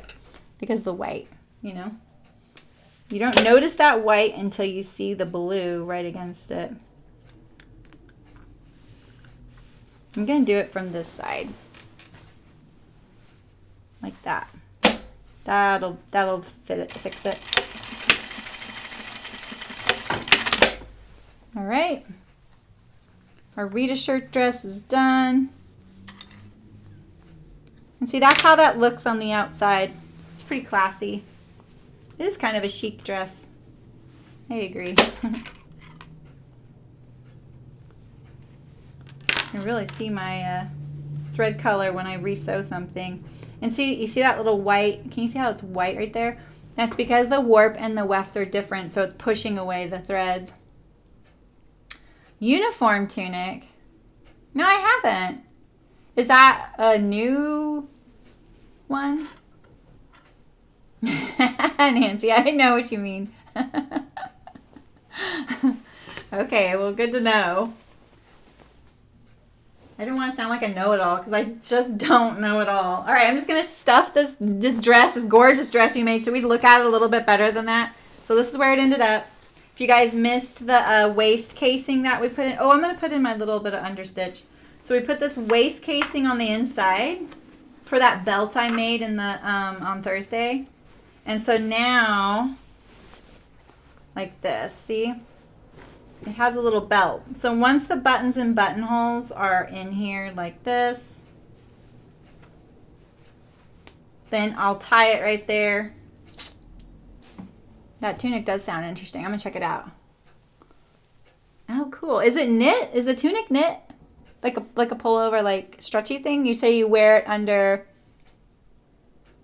Oh, a bigger pleat would fix it. And yeah, a bigger pleat would probably, on Nancy, on your Aster. Yeah. Bigger pleat, you're just going to add more fabric back there. Oh. Is it new, Janice? I'm going to check it out. Okay. So that's where our shirt dress turned out. It's cute. I like it. Yeah, pretty good, huh? No, it's linen. Ooh, good. It's woven. I like wovens. Okay, so if you're just joining, this is our next project is this Asaka Kimono. And I had it printed on Sprout Patterns. Here's the kimono. If you look at the hashtag Asaka Kimono, you're going to probably be stunned by these sleeves. They are dramatic. Like, this is where you're like the slit comes to like right here. Wait, starts like right here, and so your arm kind of pokes out that slit, and then the fabric just drapes like really long. Oh, it's a bug. Okay. Oh, okay. Yeah, I was thinking about getting a noodle head book too. Oh, thanks, Christy. Yeah, that was a big dress. That was a lot of dress. All right, so I had this printed on Sprout Patterns. They print the pattern pieces directly on the fabric. Then you can just cut it out. There's no planning, pinning. You don't have to worry about the size that you know, cutting out the right size, figuring out the fabric usage, if you're cutting it the right direction, if it's directional fabric. The limitations are that you don't get to make fit adjustments as drastically as you might need. You could size up a little bit if you are worried about certain areas and then just take it in the areas that you didn't need that excess. And you can't really pre-wash the fabric before the pattern pieces are placed, right? So you're kind of committed to this however it's going to shrink. I picked the Silky Faile fabric, and Faile is spelled F-A-I-L-E. And that is not a natural fiber. It's, I think, polyester. Not typically what I would pick, but I did want something that would be kind of drapey and loose, but still have some kind of like body to it. And this really has a lot of body. Like it's very, very like drapey, but it's not thin and see-through. Like their chiffon's pretty amazing. Yeah, this is exactly what I wanted. I wanted it as like a little cover-up for inside the house. You know, my daughter brings her friends over and I'm in my jammies or something like that. So that's why I did it. And I ended up ordering the wrong size. And Sprout was so kind. They were like willing to reprint it and everything. And I was like, no, this is totally my fault. I read the chart wrong. And my daughter seems pretty interested in having this, thankfully, so this is going to be for her, so I'm not going to try it on. I mean, I might try it on. It might be big enough. I don't know. But I do think that this is intended to be a dress that you actually wear out. And if you look at the hashtag, there are some pretty stunning versions of this, and it is very much a dramatic piece for that. There's a really beautiful solid navy blue one and a few florals that are really gorgeous. So I will warn you, if you ever do Sprout, and then when you go to pick out your fabric print, and you are probably going to get overwhelmed by the number of options. There are hundreds of thousands of options of prints to choose from. I did not think about it for very long. I didn't want to sit there and make it too precious and make it too hard on myself. So I was like, you know what? That looks great. That looks pretty. Like, I like the way it looks kind of like henna, and has that kind of detail. They're birds. And it's called Lace Birds. So they are birds made up of lace. And the fabric designer is named ceciliamok. And that's all one word. So the A in Cecilia is actually the same A as amok. So, and I linked it all on Instagram, or at least I tagged it. I had never bought anything with this from this designer before, so I don't really know much about her. I always try and, tag designers. So anyway, it's by Named Clothing, and it looks pretty easy to sew together. My daughter said she just wants long sleeves without the slit. So I cut the slit allowance off of the sleeves. I'm kind of tempted to try and put one slit in so you can see, but I don't have that allowance anymore. And obviously with the vents on that dress that I did incorrectly at the top, it would be nice to have that excess. So I probably will just sew it the way she asked for. So, all right, so this is the back, so you can kind of get a good view of the fabric. It's kind of like a weird grayish brown. Definitely not usually my color. I normally would have picked out like a floral, and I really wanted like this pretty cute floral, and I was like, that looks so springy. Yeah, exactly, Nancy. Yeah, so here's what I'll say. I feel like their patterns cater to mostly beginning sewists, and this is the only place I think they're kind of going wrong, and because I feel like it's so intimidating to spend that much on something that you can't really change. But like I say, the benefits of it are that you don't have to worry about cutting it out at all. Like, it's just done for you. And I feel like as a beginner, that's a huge boon. And I think that they could stand to have more complicated patterns, because I think the sewist that's willing to spend $80 or more on a garment might be more committed to something that is more structured or have a little bit more oomph to it, The Archer is on there. The Monetta is on there. I fully recommend sewing the Monetta if you want like a beginning knits project. And you want to try out Sprout. Monetta is a really great way to go. And there's also some t-shirts and stuff like that. So you could try that. I've done it a bunch of times. Yes, and you get the pattern digitally and the instructions. I do not have to print out the pattern. The pattern pieces are printed directly on the fabric. So if you look at Instagram, you'll see all my pattern pieces. Like, it's printed in the shape of the fabric print. It's kind of hard to describe.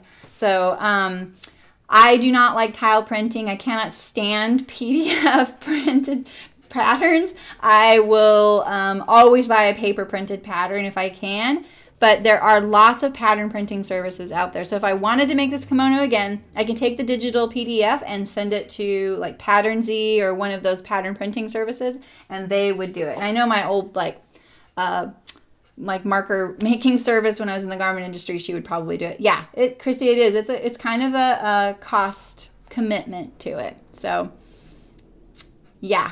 Yeah, exactly, Nancy. Are you saying that because of the, like, cutting it out? Yeah. Yeah, they're birds. Yeah, see? Pretty cool. Which way does it go? I think it goes either way.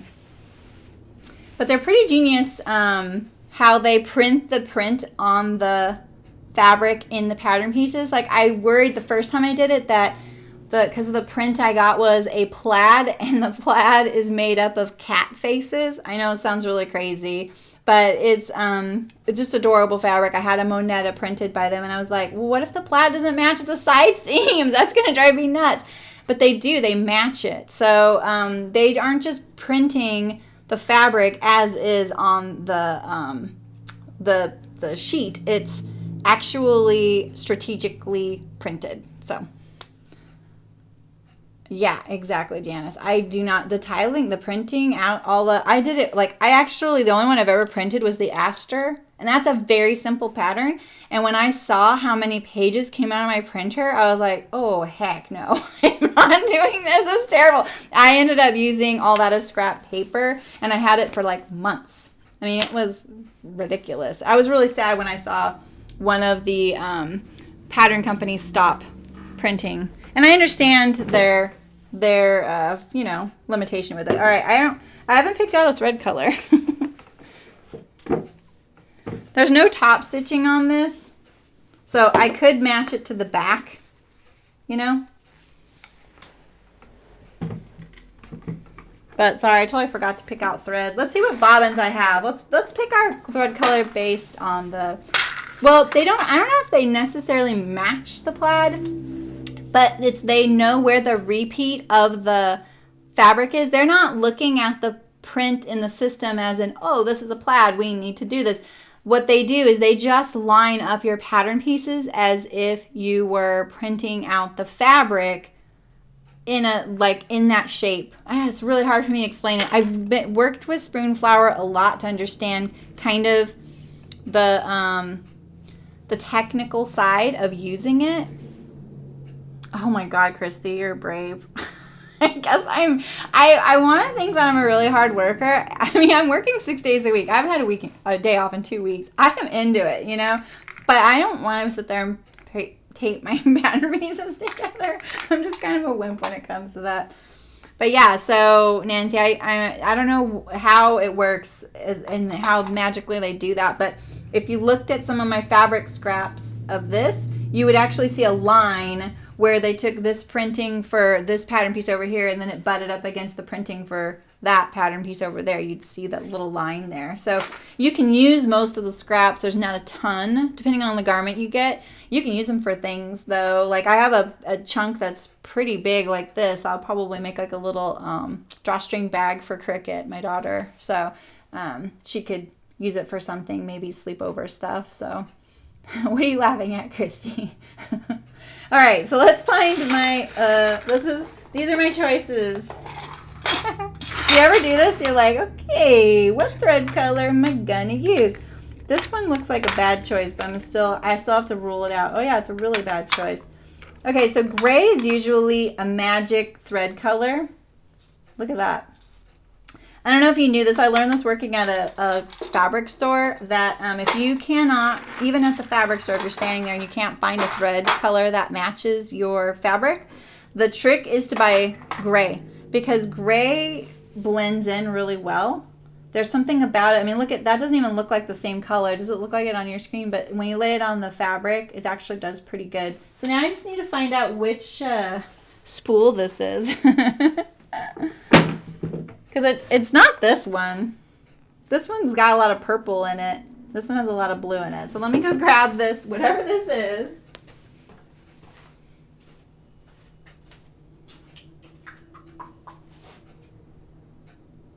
Oh, it's like a light blue.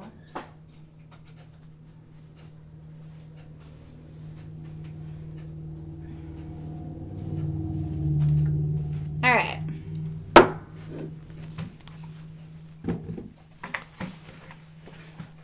Yes, on the magic of gray. I know. It's like, it's so, when she taught me that, I didn't believe her. She was like, oh, you can't find the right thread color.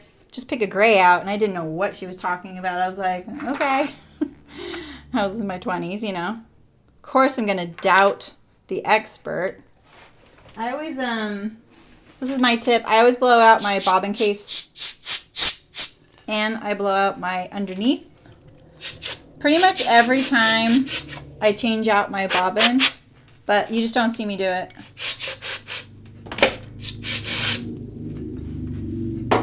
I think I mentioned how much it costs for me to have a mechanic come. So I try and do everything in my power to keep my machines going. Yeah, you would definitely need extra fabric. Exactly, Janice. I mean, that's one way to look at it is like they're kind of taking that out of the picture, you know, which is kind of nice. Now, I love Sprout. I love Spoonflower. I understand that it costs a lot. And that's why I recommend just doing it for fun when you really want one of those amazing Spoonflower prints. I've made a few things on there, so I was kind of having trouble picking out a project.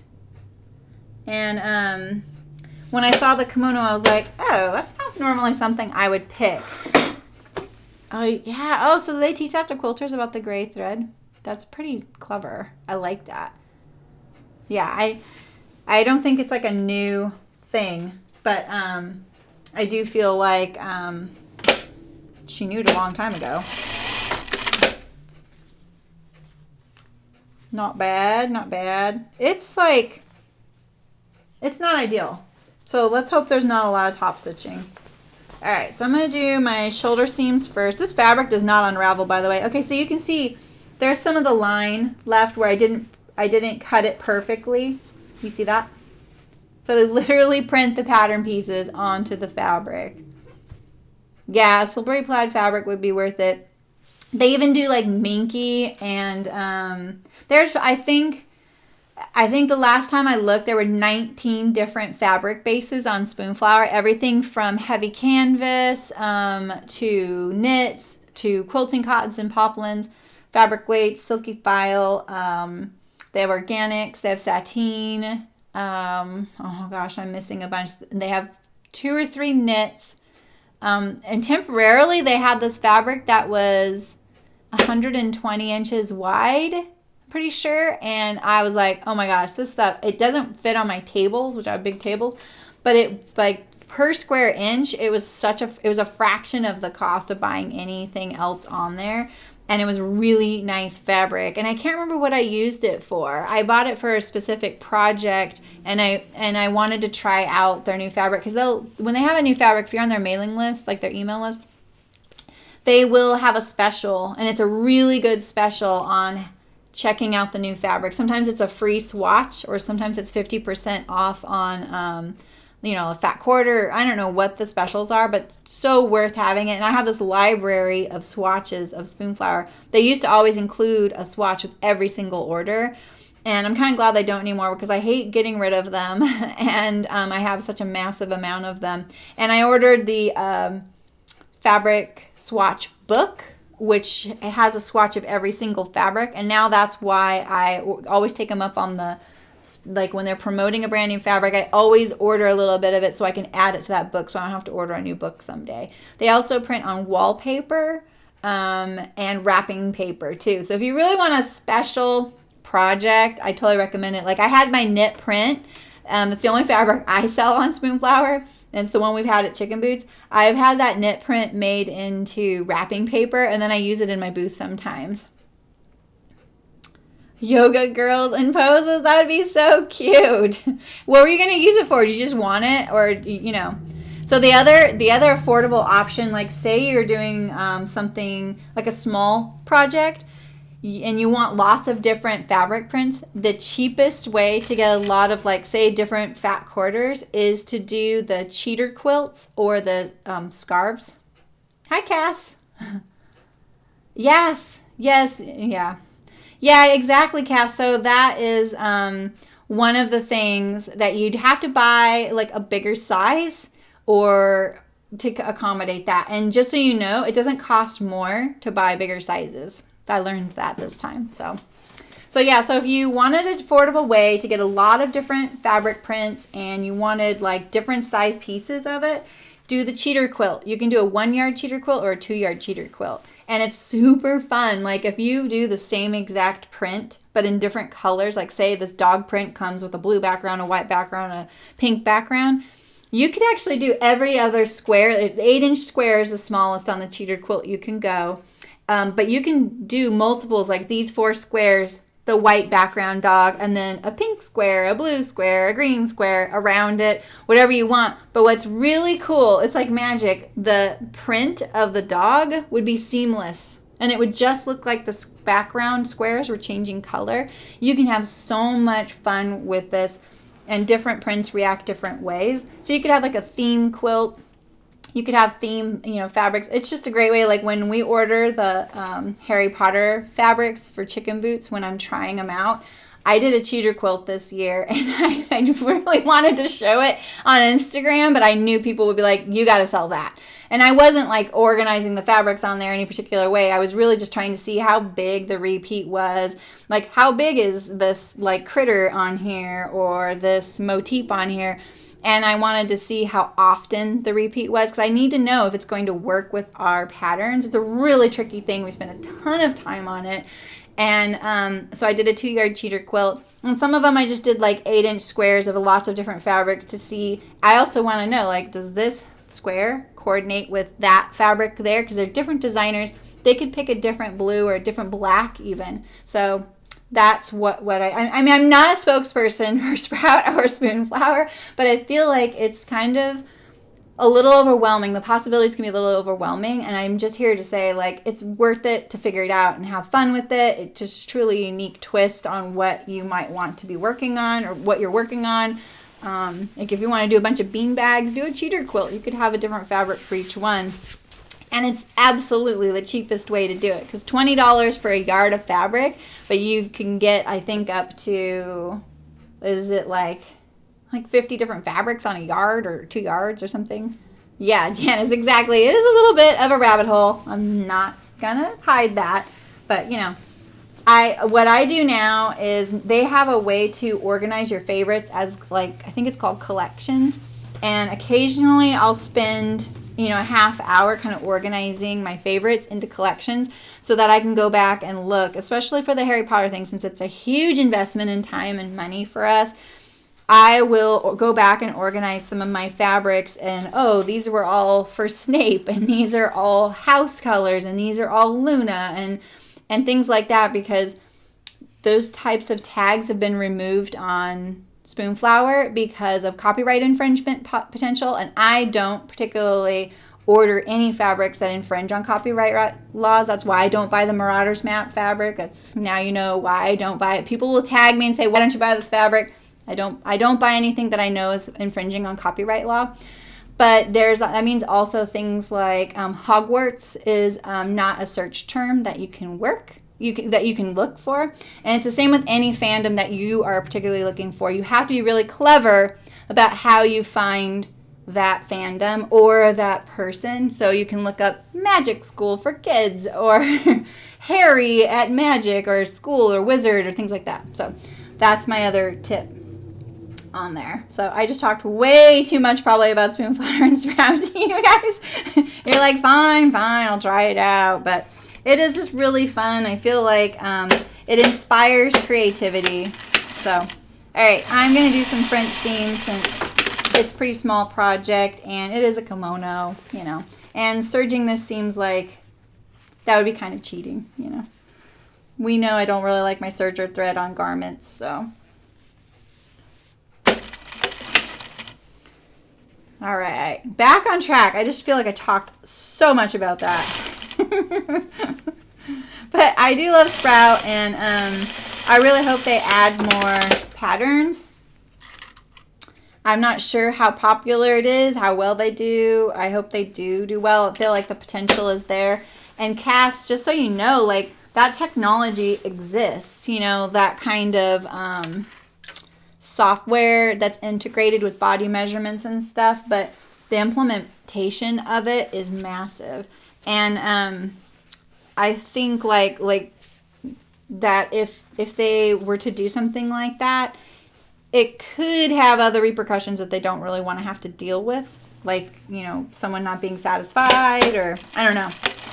But it's totally possible. Like, it'd be really nice if it was a made-to-measure service, right? You just put in your measurements.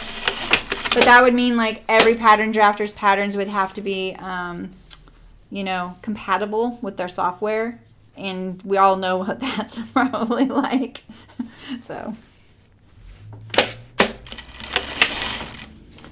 Sizing is the crux of everything. And I feel like I need to do more streams on sizing, like, and how to change things, because I really think that that's what people are really interested in. Just looking to see. It's pretty thick. But it's going to be nice, huh? Yeah. It'll be kind of classy. I'm not really known for being classy. But it's not mine either. It's for my daughter. So I can't even, like, reorder this in my size in the same fabric. She would be like, no, we're not being twins on robes. But she and I do have this like robe thing in our house. Like she's always stealing mine. That I would just never buy myself a robe, and I think my mom bought it, and it's like soft and yummy. And so she was always stealing it, so I got her own. All right, so this is the collar. I'm just kind of like, I'm going to try and sew this without using the instructions. So there's a notch right there, so that's what the notches look like. You can kind of see it better on the back side there. You see the little triangle. So you don't even have to do your notches. Yeah, Cass, I know. They have a lot of really good fabrics right now. They got rid of a couple like last year that I was pretty sad about because one of them we used here. And they even contacted me because I buy a lot of fabric on there. And they just said, hey, we're discontinuing this and we know it's kind of one of your staples. So they were really kind in letting me have like a yard each of all the comparable fabrics. And then I could test them out because the problem with some fabrics in general, like theirs included, is how it goes through my binding machine back here. And because their ink is on the surface of the fabric rather than impregnated into the fabric, that it creates a different tactile element that the machine can pick up on. Like we don't, but you know, like you feel a little bit, but it doesn't feel bad or good. It's just there. And, you know, I had to pick the one that was still going to be able to go through our binding machine. And it is kind of, it's not as good as it used to be. It's a lot of work. We have to pull it through now, and that creates some issues. And also the worst time I've ever sewed my thumb was because of that. Because I used the binding machine. I know you don't want to hear that, but it's true. I bound my thumb and it didn't get bound. Okay, so let's see. So I think that probably the most confusing thing when you get your sprout is that it's hard to tell, like, do I cut off the white? There's like a white perimeter around the pattern pieces. You can see it in that Instagram picture. So there's a little bit of a white border right here, and then the print continues and other pattern pieces around your piece. They just do that so you can really clearly see where you need to cut. You don't include that white. Your seam allowance is built into this, just like it would be a normal pattern piece. And you wouldn't want to include the white, even if you're like, oh, that's some excess. Maybe I can make the hip area a little bigger. You probably wouldn't want to do that because that white might show through to the outside through the seam allowance. It may be fine. It may not. I'm not sure. It's just something to think about. Like, don't like count on that as an option without trying it first. All right, so I think that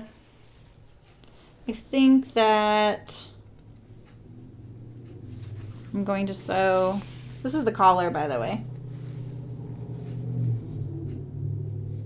I'm just going to sew this edge first and not the hem edge there.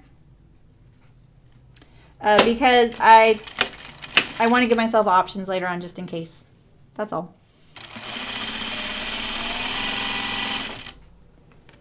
This Silky Faile has a lot of body. It's pretty thick. But I am kind of keeping an eye on it because if it were much lighter weight, it might draw in with the stitching, and I don't want that to happen. This is kind of a beefy machine to do really, really lightweight fabrics. It's built for that, but mine's not calibrated for that. It'll come out even nicer on a home machine. I was sewing on my home machine yesterday because I was just sitting there and I was like, oh, I need to fix this little thing here. And I forget how nice that machine sews. It's really good. I'm glad it does. I only ever use it for buttonholes. Did you hear that? That's pretty thick. The machine felt the So I staggered my French seams at the center back neck. You see that? There's no reason you need to push one to the other, and it would just create a ridge at the back of the neck. So I'm just going to make it staggered so that they lay nice and flush when they're laying together, when they're right sides out. I'm really hoping I'm doing the neckline perimeter.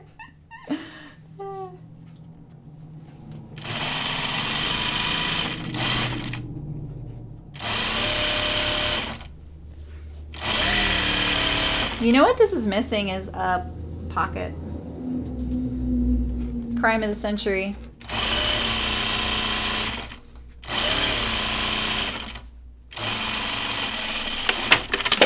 All right. Just gonna set this aside. And where's my belt loop? There's a little tiny piece floating around here. Oh, here it is, right here. I'm gonna sew this. It's 2 belt loops. I'm going to mark the middle right there, and then I'm going to back tack, a really long back tack right there, because I'm going to end up cutting it right there. This way I don't have to go back and do the back tack afterward.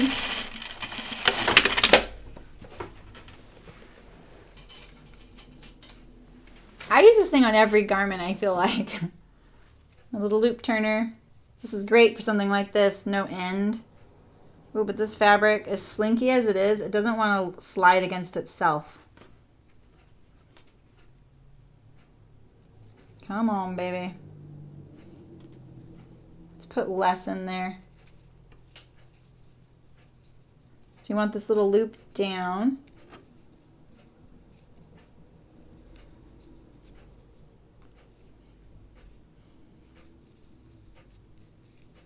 My little loop looks wonky. The little thing there. This fabric's so stiff. Do you see it? Just keep pushing it up, back up. So I'm gonna try and get it going a little bit. Once I get it going, it's usually very easy, but I'm very careful. That scared me. There we go. I think I got it. You don't want the fabric to get bunched up because then it just gets hung up on itself. There we go.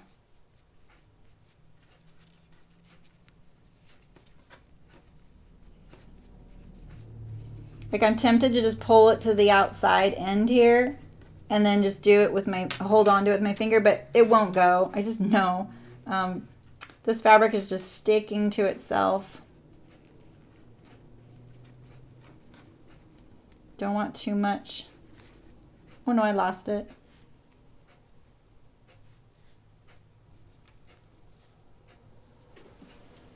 A favorite all-time fabric. I like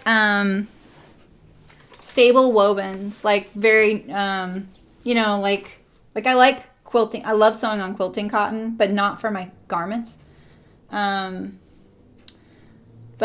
yeah, like I really like non-stretch wovens, just very traditional. I love top stitching and structure in the type of sewing I do. I wasn't a big fan of that shirting fabric to sew with at all because it shreds, but I know that the finished result is going to be great, you know, and just have to take precautions on how I sewed it together in order to make it so that it doesn't keep doing that once I've washed it. God, remember how easy that belt was when I did that? Oh, that was so good. I just want to go back and do that again. I can't do a 6-inch belt loop. I should have just not turned it inside out. I should have sewed it right side out. All right, I'm just going to poke out this edge. I can't even get this edge out. It's so sticky.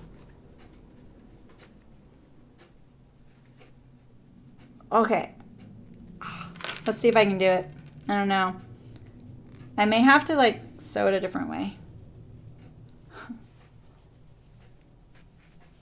I love yarn dyed fabrics and plaids, things like that. Like this fabric I'm wearing, that's like a non-stretch woven, but it's a little bit open of a weave, so it does kind of shred and stretch. It's not really my favorite. I like tightly woven non-stretch wovens. All right, here's my belt loop, and I think I'm going to stitch down the sides. Make it easier to use.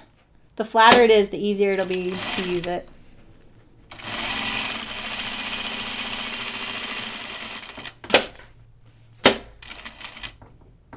There's no reason to sew over the end. I just continued it.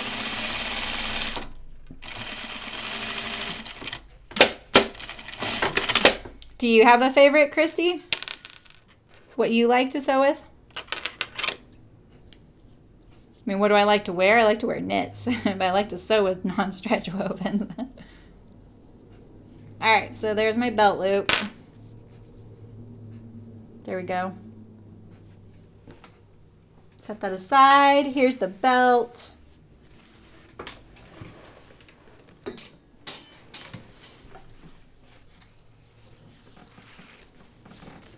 There's a notch right there. I think it's just a rectangle though, so. And so just so you know, like when you get the pattern pieces, there are little labels next to them, printed next to the pattern piece. So you're not wondering like, what the heck is this? It's actually printed right next to it, front, back, belt, belt loop, or whatever. This is sewn and turned, so I'm just going to use the seam allowance like that. I'm going to finger press it.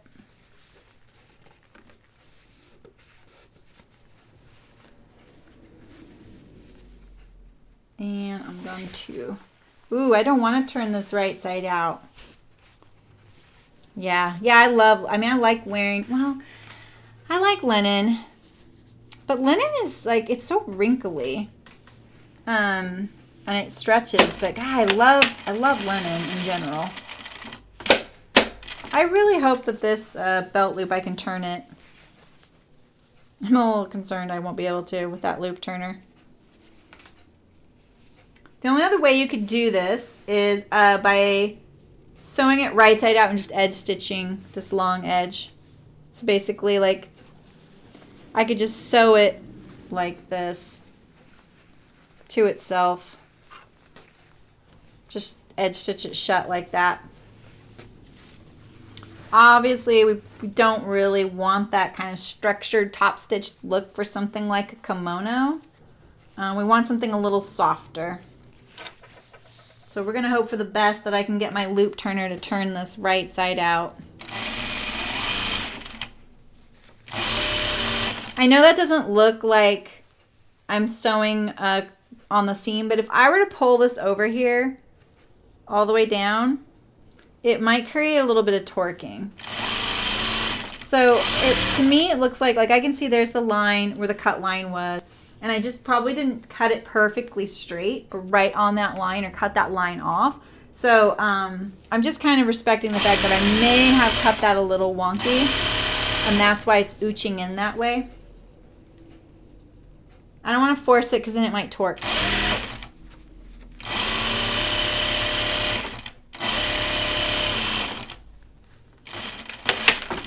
I'm just leaving a back opening like this. I'm going to keep going.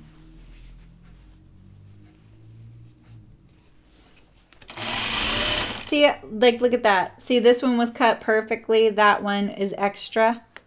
Good example. It knows where it wants to go. Because this was printed perfectly on grain, it wants to fold on the grain line and it wants to stay true and it doesn't want to torque. The grain line is so important in sewing. I hate to admit it, but it really is. It kind of helps you if you cut something on the grain. And you can rely on it if some of your markings are gone later on. Obviously, like when I did the belt today, I relied on the fact that I knew I had cut it on grain. And I could use that grain line as a guide.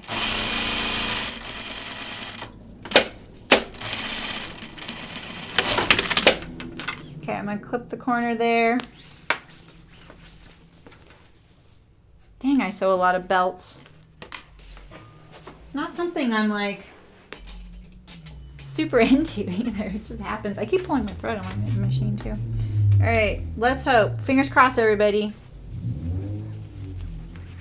This one goes a little faster, a little easier. I'm going to poke it through the stitch. Try and get my little hook through there because it'll be more secure. See, and then I pull it like that and get it going, and then it should fly.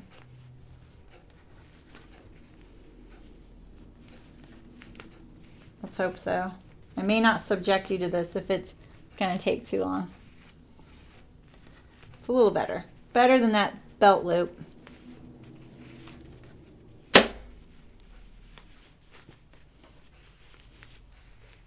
There we go.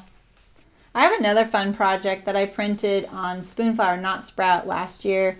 And then I got it out and I started it and then I set it aside and I totally forgot about it.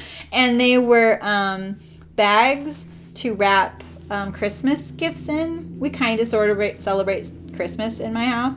And they were definitely very Christmas oriented or holiday oriented. I mean, there's Santa and snowmen, things like that, a reindeer. And they were like printed bags, super cute. And so then you could put the gift in the bag and then give it like that, not have to wrap anything. And I bought enough to make like double wide bags and like little individual things. I started it and then I set it aside, totally forgot until like the week after Christmas, like not even like right before, and then I crammed it.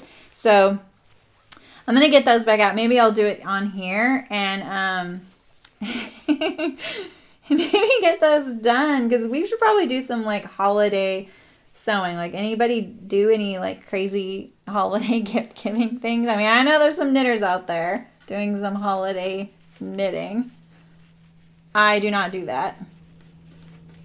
I am going to make my mom a sweater, but not for Christmas. I'm just going to do it. I discovered her yarn had faded, so I had to get new. I'm going to get it over dyed. She's listening. Sorry, Mom, I forgot to tell you about that. I discovered it right before we went to Iceland. So I sent the yarn off to a friend. She's going to try and dye it exactly how it was. It was naturally dyed in the first place, and it I don't understand dyeing. My friend explained what happened probably. So... all right. Okay, I'm just going to pull this out so I can let go of the loop turner because it's like, I'm like, my arms are stretched out over here.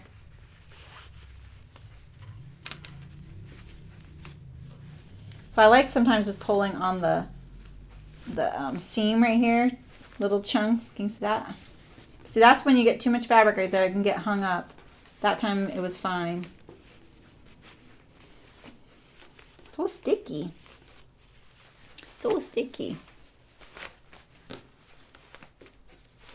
So soon I'm going to be sponsoring a podcast, and I'm going to have my pattern that we sell on Chicken Boots. I sell it as a finished product and I sell it as a pattern to sew, and it's the Notions case, and I'm going to have it as a free download if people sign up for the newsletter. And then I'll probably do a like stream where I sew it together, because I'm not going to send them the video. Like when you buy it from me here, you can get it as a kit, and it comes with zipper, vinyl stiffener, binding, and instructions to sew it, and a video how-to. Like all that comes in the thing. If you just buy the pattern, you get the video how-to and the pattern, and it's printed pattern. But for this podcast, I'm just going to give it as a digital download with the instructions, and that's it. And then we will have a sew along. Hi, Laura Jean. Oh, yeah. PJs. I need to make PJs. Do you have a pattern, Laura Jean? Like, what are you using? Because I want to make pajamas. I'm going to write this down. I need a secretary. Does anyone want to volunteer? All right. I'm going to do my gift bags, Notions case, the podcast, and PJs. Yay.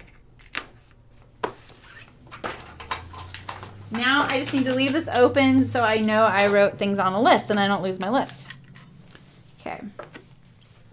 Streaming live is like going to a show sometimes. Like we will have some meaningful, you know, like decisions here, and I completely forget about the fact that we even talked about anything. I'm just pulling out my thing. Sorry if it's not off the camera. So I do this now. I also want to make sure that my loop turner didn't hurt the fabric, and it kind of did right there. See that? It's a very sharp little tool.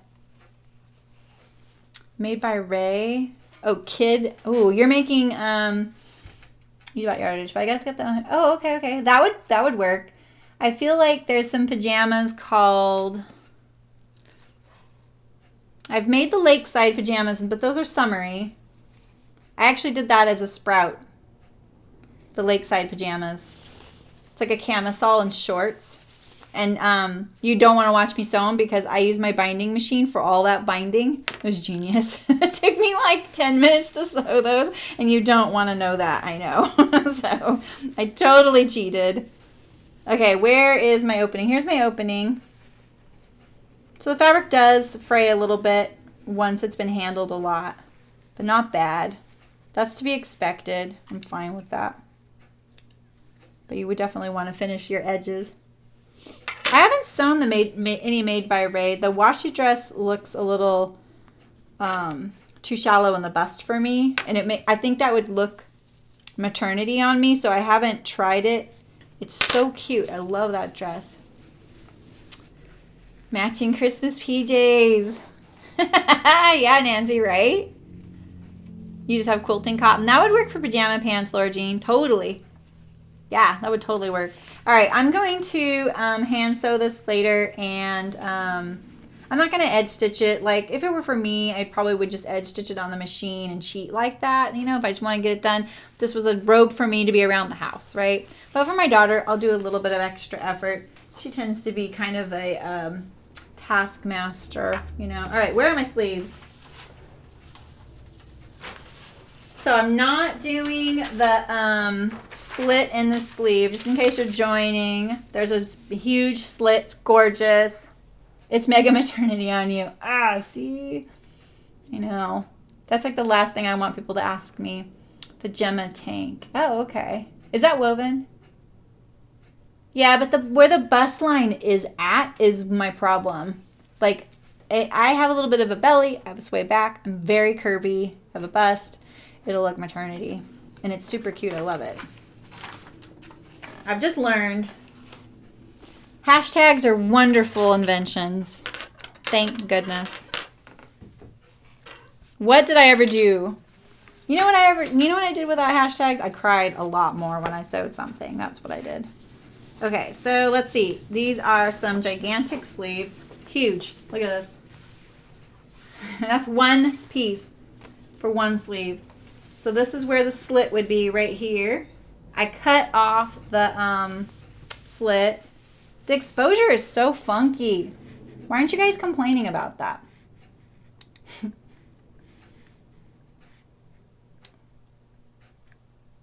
Is that better? You guys never reply when I ask. That's a little better, don't you think? Yeah. I'm just going to leave it like that. Okay. It looks better on my screen. I don't know what it looks like on yours. And I know, like, depends on if you're looking at a tablet or your computer or your phone. I watch a lot of streams, so I do know that the color changes. But usually the types of streams I'm watching are not picture-in-picture with one camera on a surface where someone's doing it. That looks better. Christy, is that what you're saying? Yes to, I hope. There's a delay. When I say something, it takes you guys, like, I think 10 seconds to see what I do. Yeah, it's better, huh? And the more garment, you know what? I'll put this up here. I think it'll help the exposure stay.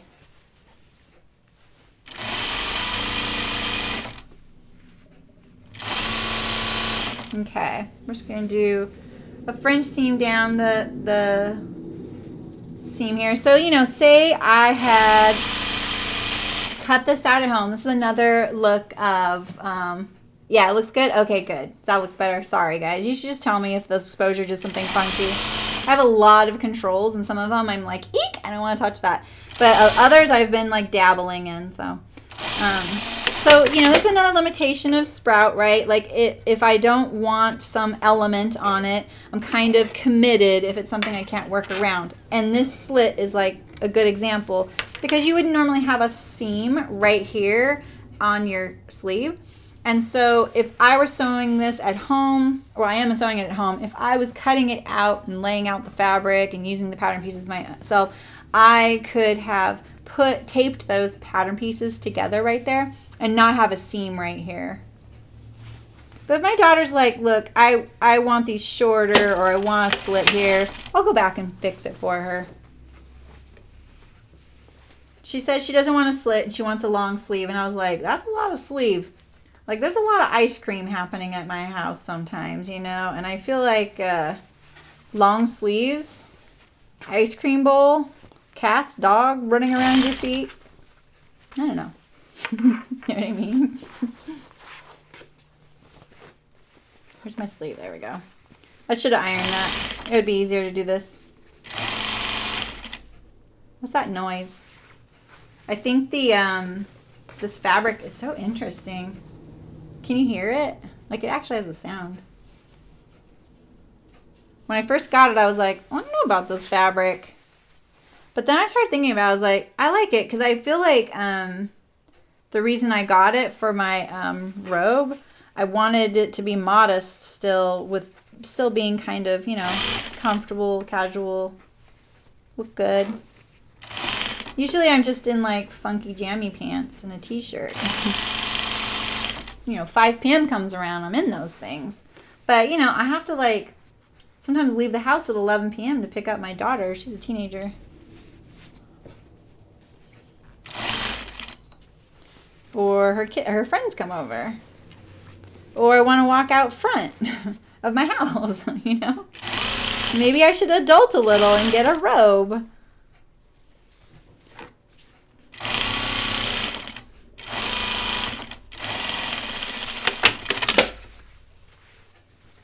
I just want to make sure it's not pulling, because that seam is going to be right down the front of her sleeve.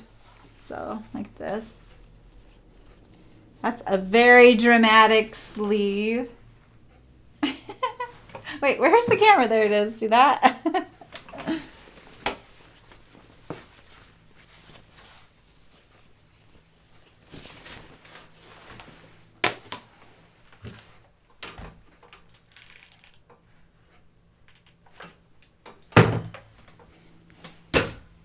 I'm going to turn on the iron and do my next couple with the iron. I had to turn down the heat though. This is not cotton. I don't want to make that mistake. I don't want to melt something live on camera, you know. I feel like when you get a fabric like this though, I mean, this has been printed for me. It's like so perfectly matched. All of it just so perfectly matches. That's the one thing, you know, we don't give ourselves slack when we're cutting and sewing things out. Is like if we cut one piece out, even a 1/16 of an inch wrong, and we cut the piece it goes to a 1/16 of an inch wrong the other way, you're now an 1/8 of an inch off, right? And if you do it an 1/8 of an inch on each, that's a 1/4 of an inch on each. You know, a 1/4 inch like that, you could be mismatched right here. And you're like, well, which one do I trust, you know? So when it's printed like this, there's not going to be that problem unless you have a little bit of a cutting issue when you're going to cut it out. And I did it with the rotary knife. I even did a time-lapse video for Instagram, but it didn't focus very well, so I just left it off. Okay, I'm just going to iron this really quick.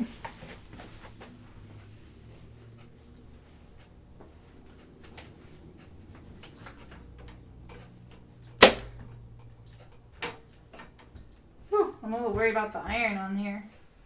But it seems okay. Okay.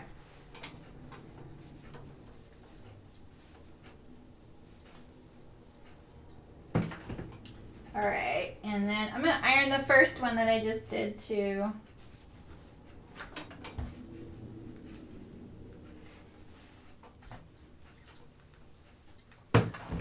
I just did it a little bit.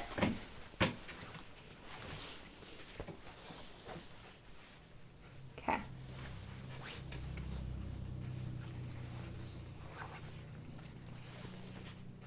probably should have ironed it on the edge too.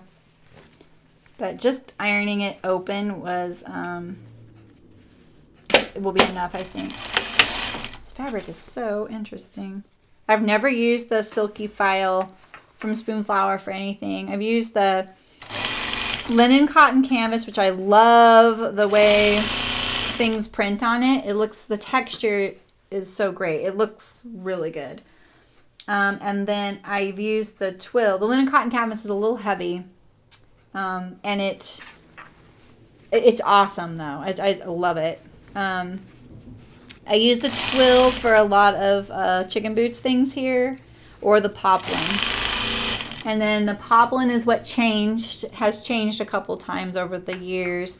And it's the one that I'm kind of like, now I'm like, ooh, my machine's not too happy with it. So next time I print that particular print, I will print it on the twill, not the poplin, because I'm liking the way that looks, and it's an outer fabric anyway. So, all right, there's one sleeve.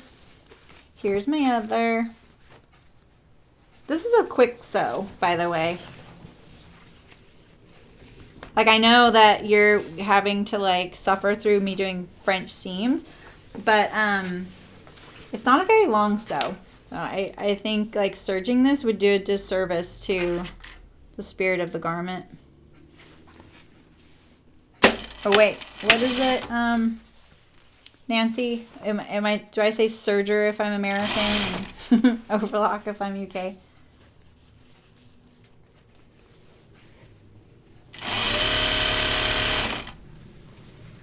These are straight seams, which is kind of nice too. No shaping, makes it easier. But, you know, if I hadn't put this, if I wasn't going to do a slit and I was cutting this out with the pattern pieces, I would have just taped it together right here on the seam line to make sure. Okay, get rid of all the thready McThreads. Better on with your rotary knife at the table, so much faster.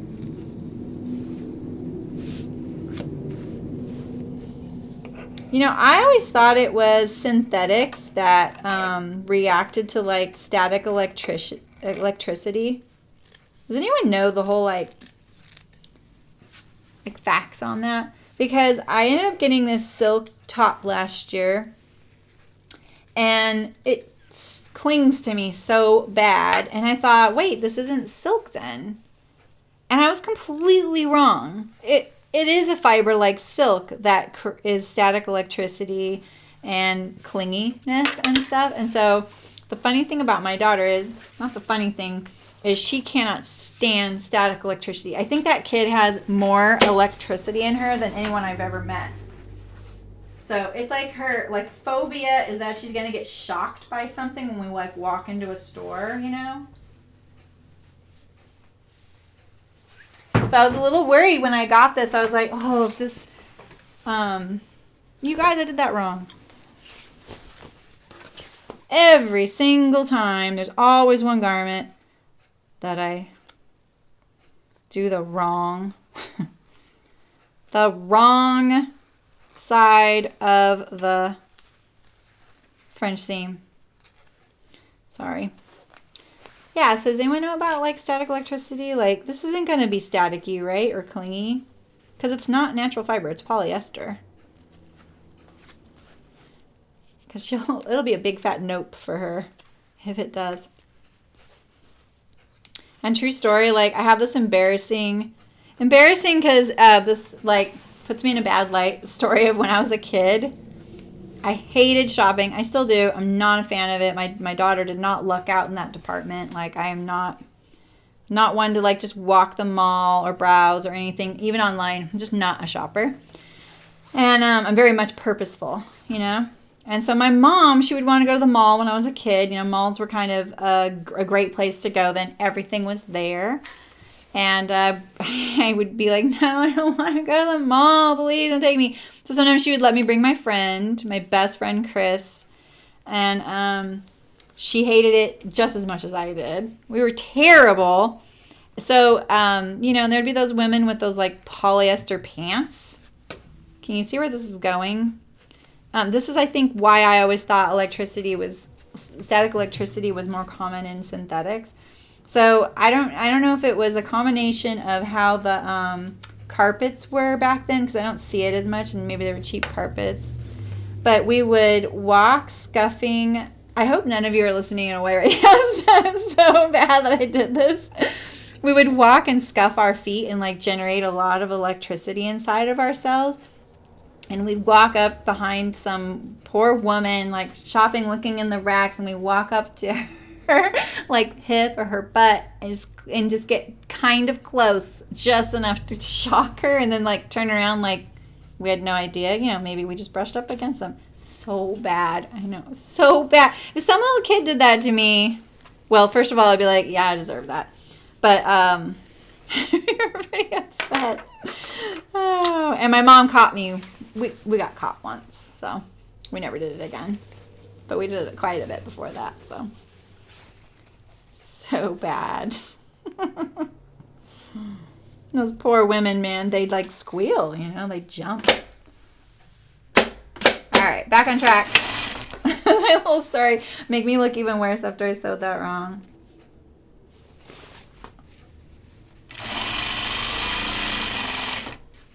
All right.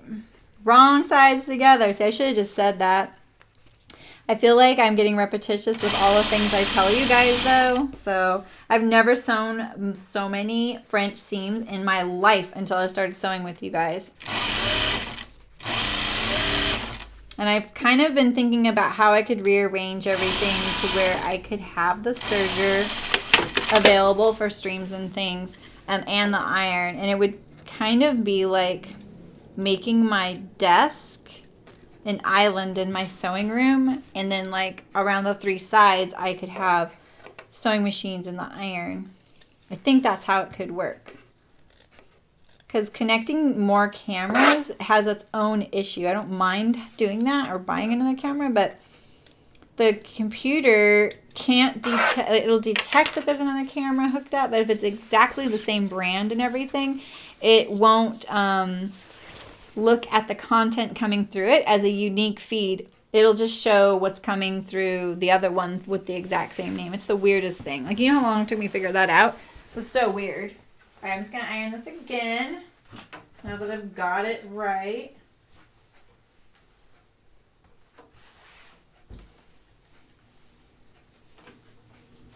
The other reason I kind of picked this Silky Faile was because I knew that this was a little bit of a summery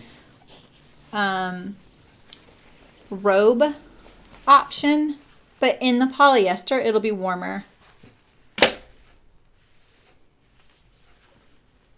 My seam line's not matching perfectly at the top there. I think I'm using a tiny bit bigger seam allowance because I'm doing the French seams. My daughter is pretty petite though, and I'm just not worried about it. And these sleeves are massive, so you know, don't think I'm gonna lose anything. The only thing potentially that it might cause is when I sew it to the armhole, there may be a little bit of mismatchedness. Seams always have repercussions. You change the seam allowance, it has a repercussion somewhere. Guaranteed, hands down, always. You can't just change one thing without it affecting another. All right. Wrong sides together, did the underarm. Well, let's actually leave one open. We did that one completely shut and this one's open.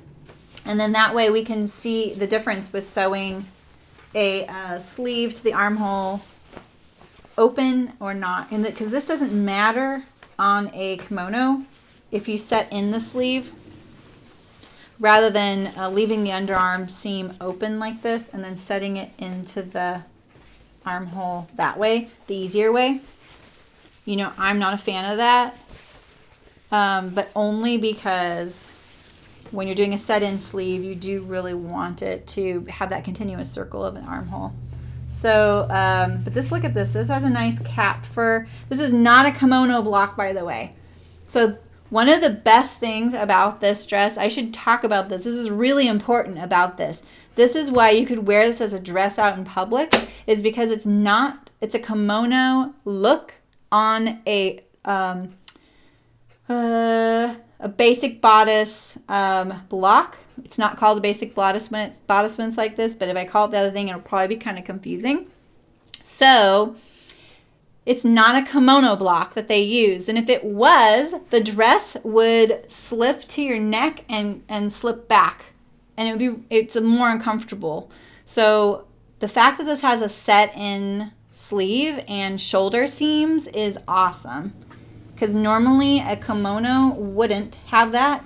It would have a straight armhole, and then you would, the kimono would be a straight piece of fabric, like a square or a rectangle, and then you would attach it that way. The fact that there is actual curve here in the armhole makes this probably fit a lot better, and you could wear it as a dress, and it will sit there. It'll stay on your body like this rather than going like this, because that's what kimonos do. We all see that in the pictures of the geishas and stuff.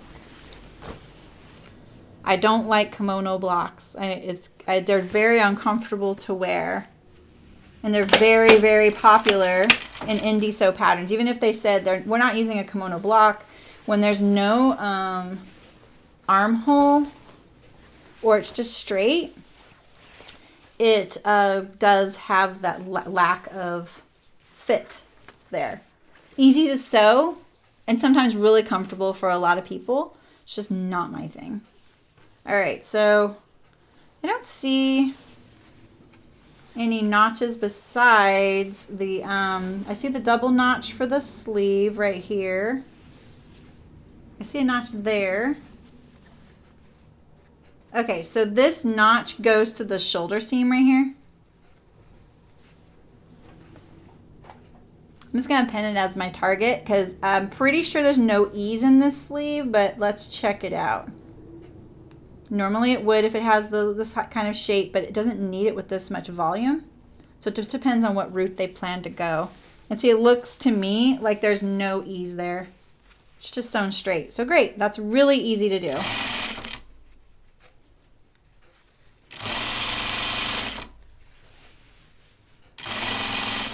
I love talking about pattern drafting and stuff like that, but I just feel like a lot of people will get, I don't know, I don't want to sound like I know it all because I don't. Like, there's lots of ways to do everything. There's very few things that I'm like, no, that's wrong. You know, you can do, if it works for someone, that's all that matters in my opinion. We all know how unique our body types are from each other, and they're all correct. All of our body types are perfect and correct. So you just have to find the thing that works for you. So I know kimono blocks don't work for me. I don't like anything touching my neck right here. It's just my thing, you know.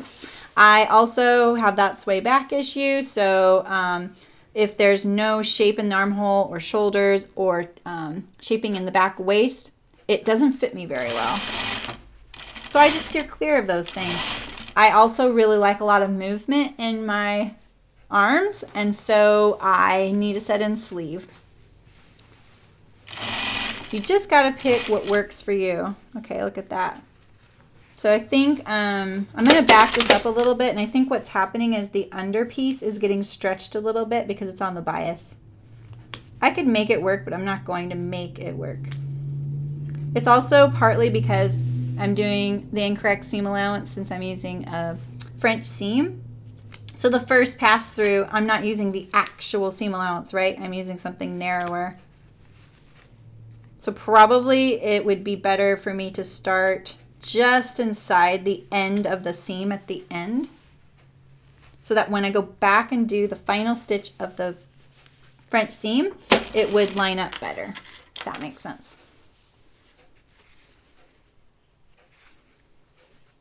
So I do have strong opinions on patterns and things like that, but I don't necessarily think that things are incorrect if they're not done that way. It's just my opinion. And I think it's really important to know what different things cause which issue or outcome. Maybe it's not an issue for someone. It's just a different outcome.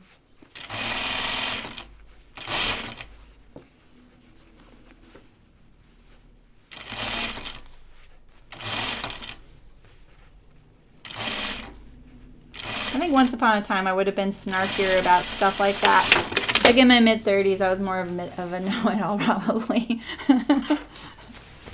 Or I was just like, there's only one way to do it. I don't think I ever felt like that. I felt like that probably in my mid-20s, honestly. And I think really when you say things like that, when someone says there's only one way to do it and there's only one right way, that it would be reassuring that there was only one right way to do something. You know what I mean? Like, it would be so nice to know there's only one way to do any one thing in the world. That way you just had to know that one way to do it. But when it comes to something like this, there are a lot of ways to do everything. You just got to do what's right for you. And in like production, sorry, I'm cutting that off camera there. And in production, like on a factory floor, I've worked at different factories and they do things differently. They have different machines from one factory to the next, or their sewers are just not good at sewing that certain type of thing, so they do a different way. And then you go to a different factory and they're like, oh gosh, we couldn't do it that way. We have to do it a different way. You just got to accommodate them. You don't push the square peg into the round hole. You just look for another round peg and go with it that way.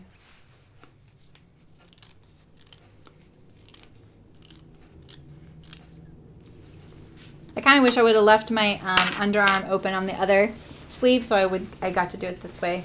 Because doing the French seam on a open underarm armhole, like with having it open like this, it's a lot easier. So I'm gonna iron this really quick. Still warm. I just gotta sew fast enough to get to my iron before the iron turns off.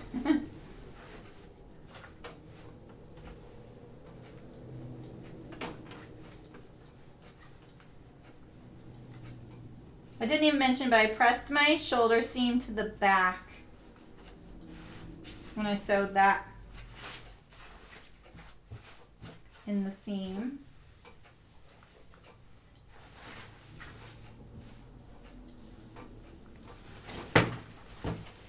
Oakley dokily. All right. Let's do this.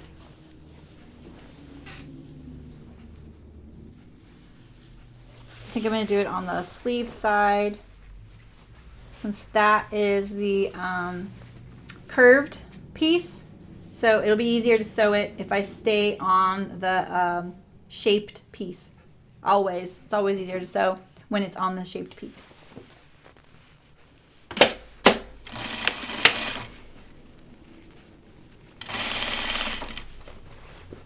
Oh, did you guys notice that I got my logo? Didn't it look good? I have it as my Instagram profile picture now. I figure my face shows up quite a bit. I don't really need to have my face as the profile pic. I love how it turned out. And it was my mom who commented like, ooh, that would make a nice tattoo. Like, yeah, Mom, I'm waiting to see that. I would not be surprised if she did that. Like, kinda, but not, you know? So this wants to like, it's feeling like that. You see that? How it's cupping up like this? That's why I did it on the sleeve side.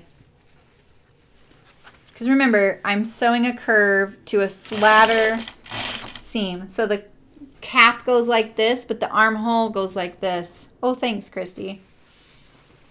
I really like it too. It's so fun. I can't wait for my YouTube banner to be done. Looking all professional, even though I have no idea what I'm doing with this stream. I'm loving it. I just want some music here. I would like a technical guru to sort out all the technical stuff.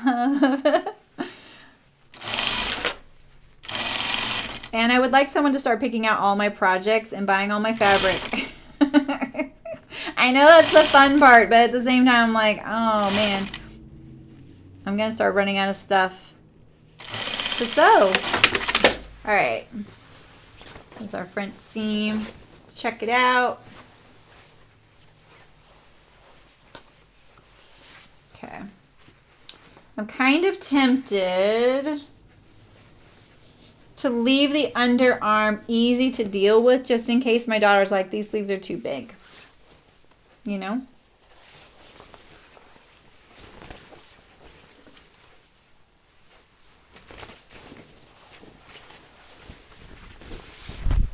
Because that... Ooh, maybe this will fit me. Do you see it? Let's see. This. But it's pretty dramatic. It's kind of long, too. She's definitely going to need it shortened. That's where it comes on me. I can't even get my whole arm into the camera. See? I love the way this fabric looks as a kimono, though. It looked kind of dull in the on the table when I was cutting it out, but what's really cool when you order on Sprout and when you are playing around with it, like you can just go in there without ordering, you get to see a 3D model of the garment with the print that you're picking out. So you get a really good idea of how big the print is and how it wraps around on the body. So I should have mentioned that because that's kind of a key component to knowing if what you're picking out is going to work. So yeah, you guys, I'm gonna leave the armhole underneath unfinished, and I'm gonna go back and do it for my daughter later on. Ooh. Actually, no, I'm gonna do it. I think she's just gonna want it shorter. So even if she did 3/4 length sleeves, she could leave that fullness in there. Thanks, Janice. All right, so. If I have to take it out, it's fine. They're such easy seams, long, straight seams, no problem. So all I have to do left is put the other sleeve on, hem, and put the neckband on. Oh, but I need to put the belt loop on right now in the side seam. Let's get up to the side seam. Trying to keep my garment on my lap so it's not pulling.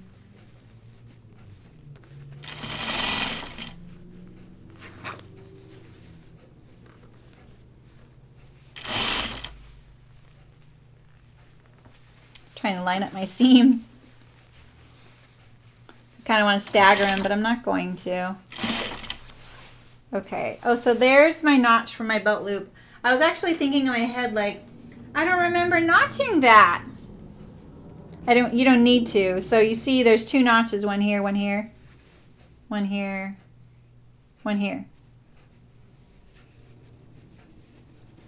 So you do that. Okay. Is this the back or the front? This is the back.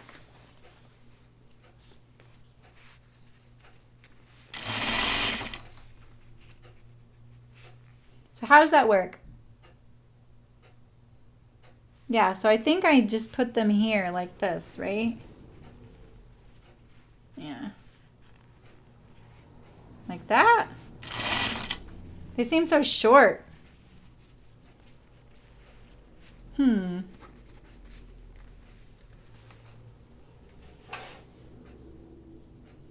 yeah, it's wide enough to go. Oh, that's the neckband. Here's my belt. Let's check it out. Oh yeah, okay. My belt will fit through there. Okay, just making sure. So I'm going to position it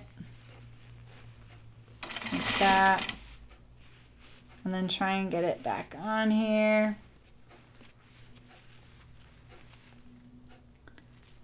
Like that. Eek. Ugh. It feels so small.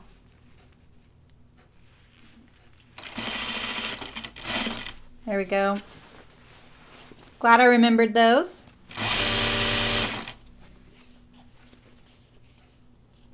There's even a notch for the hem. This is the first pattern company that I've seen do that in a really long time. They did it on the shirt dress too. Same company.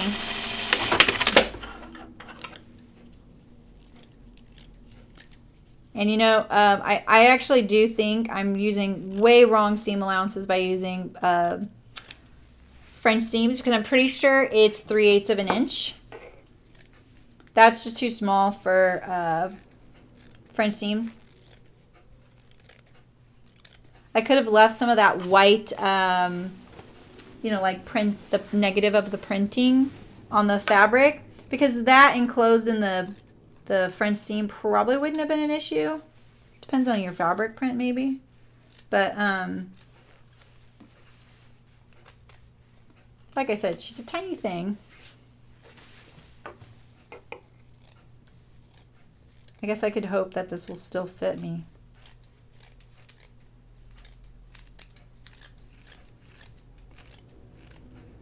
Oh, I should just get my rotary knife out. I know. Forgot how long this is. Oh boy, that was too close. The sleeve is almost as long as the... Oh no. Let's compare it. That was a little painful, wasn't it? Sorry.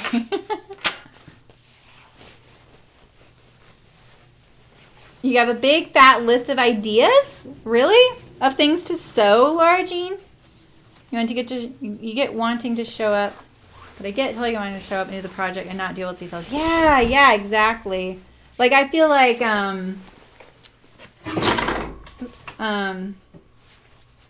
what is that? I was worried I just ripped my garment.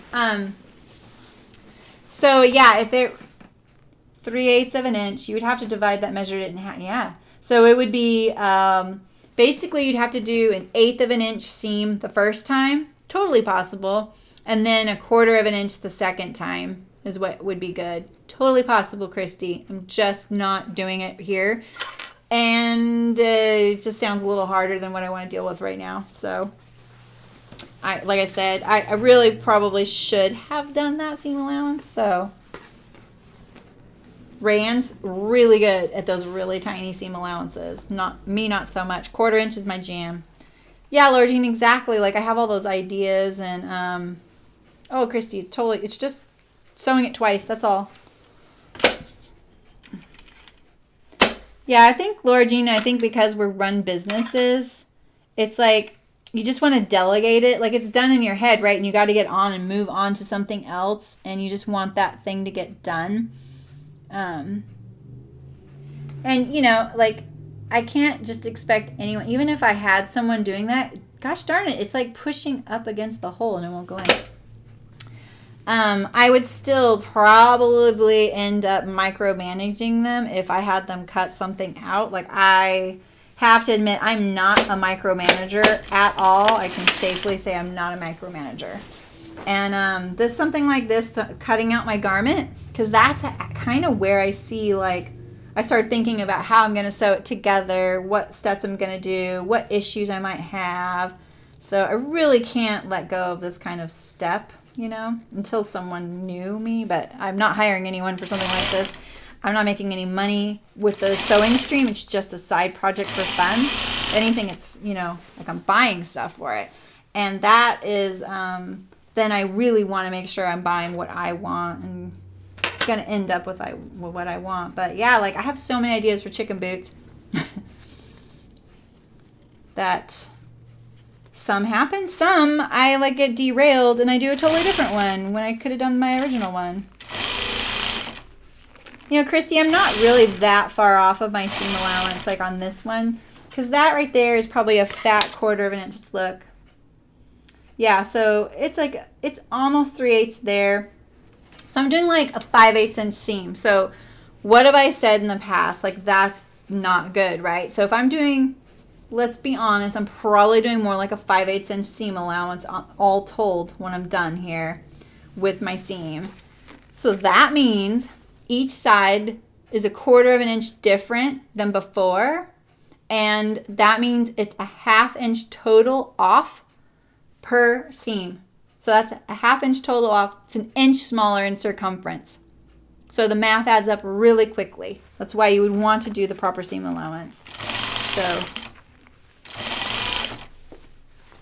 if you were doing a fitted dress, you would definitely want to do the right seam allowance and build it in when you cut it out. If it's not 5/8. 5/8 is a nice, easy French seam allowance. But if you were doing chiffon, you would totally use 3/8 of an inch seams. They'd be really tiny. I've seen wider, but it would look nicer if they were almost non-existent. All right, I'm getting to my belt loops. I can feel it right here. See them? So I'm just going to make sure, I'm actually going to make sure those belt loops are nice and trim before they go into the seam, because they're going to want to bump out. They're going to push against it. Oh gosh, you do not want to sew that pie pin cushion. That was actually one of my very first products I sold before I even had the business name Chicken Boots. And I still had my pattern and design business, which I had for 11 years. I was doing them for fun. And I actually worked for a fabric designer, and she was designing a cupcake pin cushion, which I thought was really funny. That I had pie, she had a cupcake. And then I've seen lots of cupcake ones. And when I wanted pie, I just wanted something different. There's a lot of cupcakes out there anyway. And I'd already seen like Bet's White's famous cupcake pincushion using like upcycled materials and stuff, like felted sweaters and stuff. God, that was a long time ago. And yeah, so I made pie. Look at, that's my original Chicken Boots logo, handmade. I printed it in the printer, marrow edged it on the serger. Yeah. And I was on Etsy then. But this is cherry pie. My like trademark pie pin cushion was blueberry pie. But see, this one's wonky. Can you see the point is a little off? So let's see, if I line it right under the camera, you can see the point is a little off from the top. So hard to sew. That's the only one in existence that I have. I know friends have them. I wish I had the blueberry pie still. I still have them. I still have a bunch cut out, Christy. Like I've had them for 9 years. I'm not a hoarder. I just kept thinking, oh, I'll get back to that. I had all kinds of fruit pie, and I would collect really good like prints, you know, like fruit prints, and I really liked the ones that were like almost realistic. So that's why I love the blueberry pie, and I love blueberries. Oh yeah, So House 7, I love Burnside Bobs. That's what it autocorrects when I write it.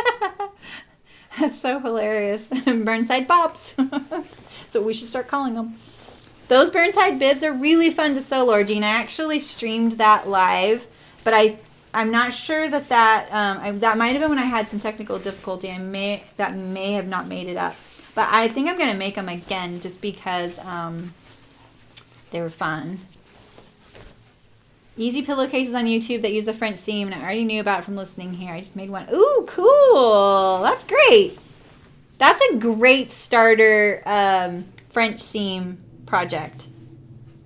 Okay, so I'm doing my underarm seam on this one because remember we're setting in the sleeve on the other one. Always with the fabric. All right, so we've got our, so do you think there's going to be a different, well, let's see how our belt loop turned out.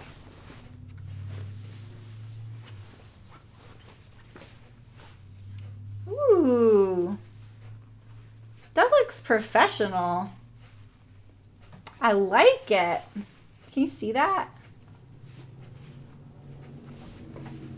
I love the little like fold that it creates. Okay, so if I want it to look like that one, I want to do it from the back, right? Yeah. Oh, you did the Tabor V-neck? Okay. What happened on the other one? Oh, yes, exactly, Laura Jean. Oh my gosh, I totally get that. I never finished my cat quilt that I've been making for years because it takes me like 45 minutes to cut out one square and then 5 minutes to sew it. And I'm just like, oh boy, I don't know. Not into that. Not into that life. All right, so where's the other one? Oh, they're right there. Okay. Looks like I cut this side a little bit scant, so the notch is missing. This is tricky. I'm not going to lie. Like, you have to kind of like push the fold close like that. Like that. There we go. I want my little loop to kind of like push. Christy is the K3 of 5KS. I'm not going to forget that because she's one of 5 kids named with a K name. Right, Christy? She's in Arizona. I remember that. I like it when I can see your guys' names. You probably don't like that. So we had someone from Alaska the other day, and her name was kind of funny.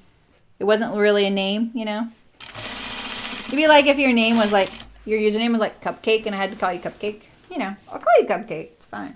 You know. All right. Let's get this show on the road here.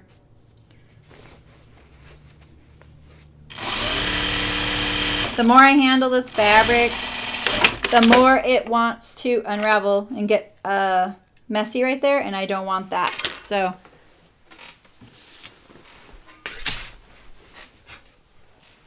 let's pick it up a little bit. Okay. Yeah, that's okay, Christy. I'm a newbie at this streaming thing, and let me tell you, lots of YouTube, lots of mistakes. The only streaming I know is gaming, and it's totally different. My gaming friends are like, you should, they don't know I'm doing this. It's a secret. So I don't know if some of you know, but I play video games. I love it. It's a new thing for me. I wanted to take a break from knitting because it's too hot where I live for all the knits I was creating. And I really like that my brain's engaged with the games. Like I get to figure things out and do puzzles or figure out how to aim.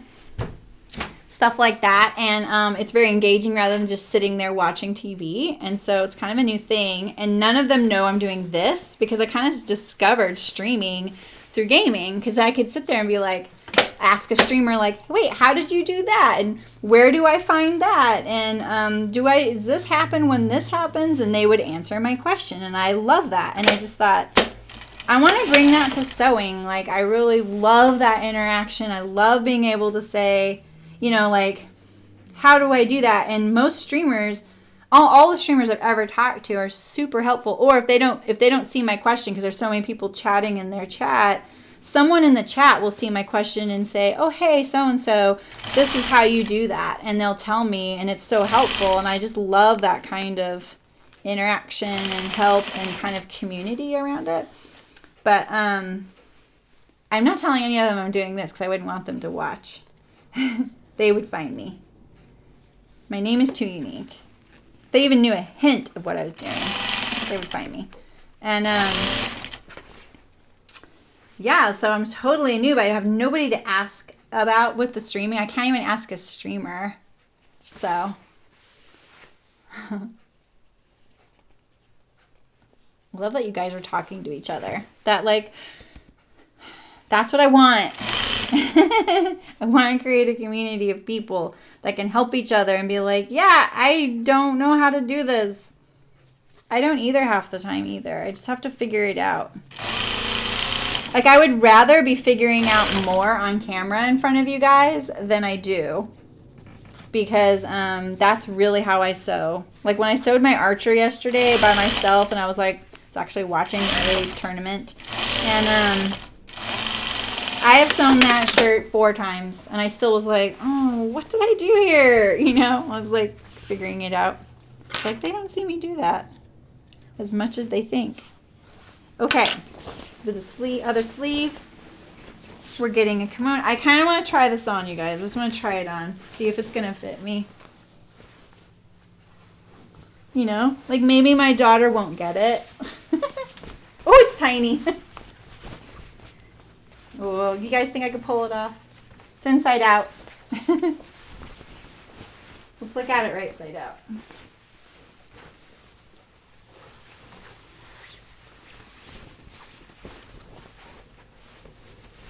There you go. What do you think?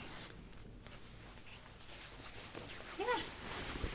Christy, I sewed an Archer on stream and I finished it. Yeah. The Archer isn't as bad as you think. Really, the tricky part is the collar. And that's it. Even the placket seems intimidating, but once you see it done, you're like, oh, I got that. Yes, Laura Jean, videos are awesome. Just like in knitting, right? You always look at videos for knitting. So I would totally recommend looking at sewing videos. Find someone you like. Or tell me what you want me to make and I'll make it. Send me your fabric and your pattern and I'll sew it for you. I don't need any more clothes right now.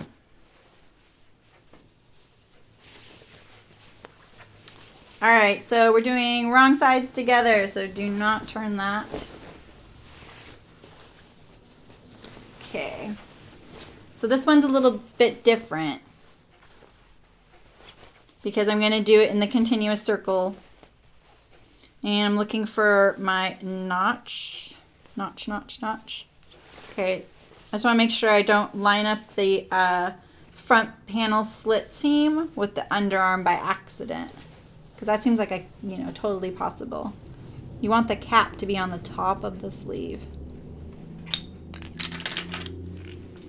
Get rid of my rotary knife sitting there open right next to me. So we don't have to ease this sleeve. It makes it so much easier. I'm just going to get it started in there and then get my garment all up onto the machine. Making sure I got wrong sides together. And where's that notch at? There's a notch there. Perfect. There's a notch there. And then where's that other one? Wasn't there one like right around here somewhere? Double. Maybe not. Am I crazy? Wasn't there a notch up here? Oh, there it is, right there. Oh, is that it? That might be it. It's just in the lace. Okay, okay. Just want to make sure I find it. All right. I'll do a really narrow seam. Try, Janice. Let's see.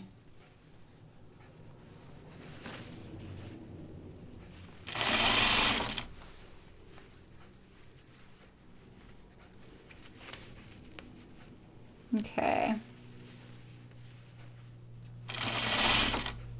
A little easier to sew this when the underarm is open. You know? Yeah, I have one more Archer sitting right here to sew. Maybe I'll like do part of it after I stream today just to get some of it going, you know? Like it's nice when you have like certain like chunks of it done, you know? You come back to it and you're like, oh cool, I already did the collar.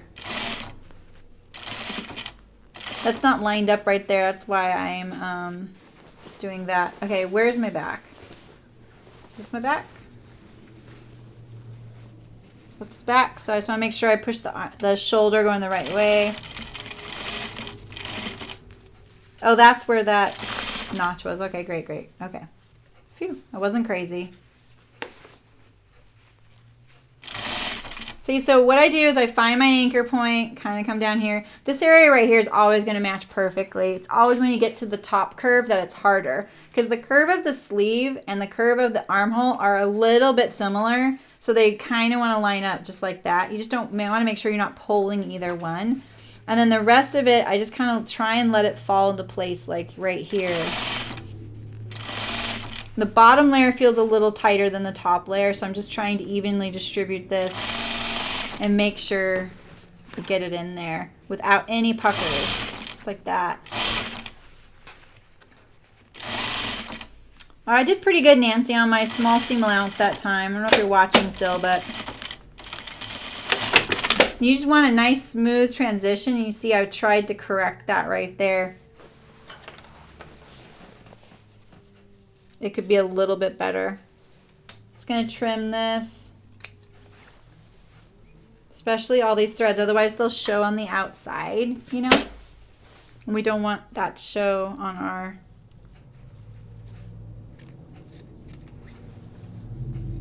French seams on the outside.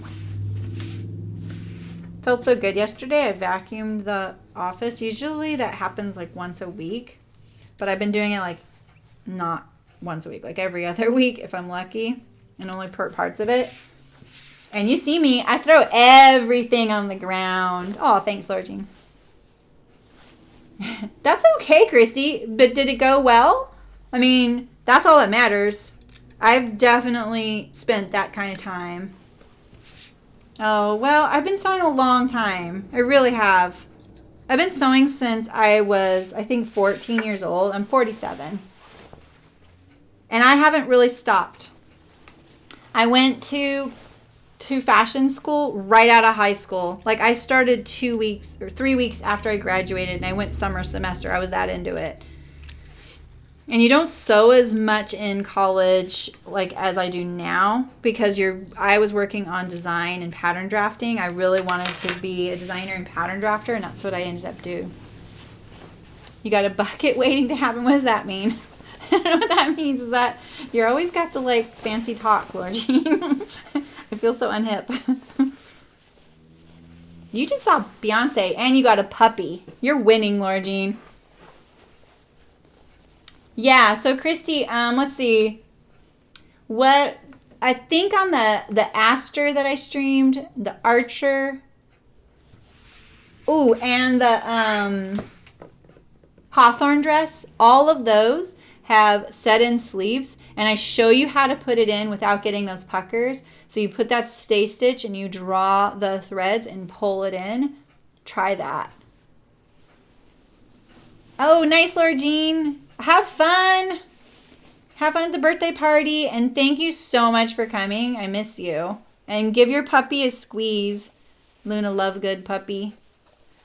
I want a puppy, but don't tell my family I said that. They can't have a puppy. Good luck on the birthday present shopping. I'm glad we don't have to do that anymore. I really hated that. Sorry, I'm just sitting here lining it up. I know I'm off camera. All right. Yeah, Christy, I spent a whole quarter in college on sleeves, and that trick of sewing it in was really useful. The reason that there's puckers, the reason that happens is because the sleeve is bigger than the armhole. I don't know if you've heard me talk about that, so I don't really want to be repetitive. A bucket waiting to happen. I still don't know what Lord Jean knows what that means. Yeah, so the sleeve needs to be bigger than the armhole so that when it's on you, it's comfortable and you have room for this like bicep, the gush of your bicep there at the upper arm. And so a lot of people get frustrated with those and they cut off that excess. They cut it off down here in the sleeve because that's when they get to the end of the seam. They're like, what do I have all this extra for? And then they just cut it off. And then they can't lift their arm in their sleeve. So you need that excess.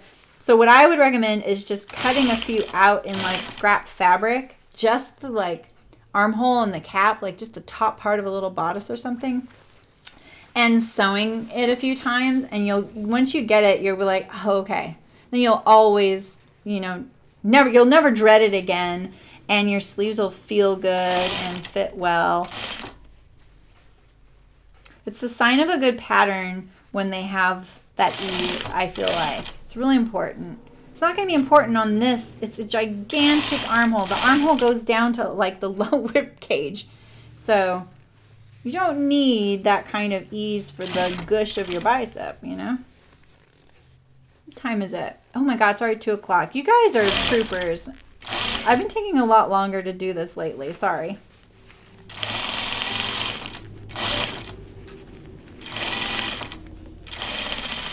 Okay. But we are at the end now. We just need to hem things and put the neckline. So I'm gonna see how the neckline facing fits the whole neckline. There's my belt loop. Woohoo!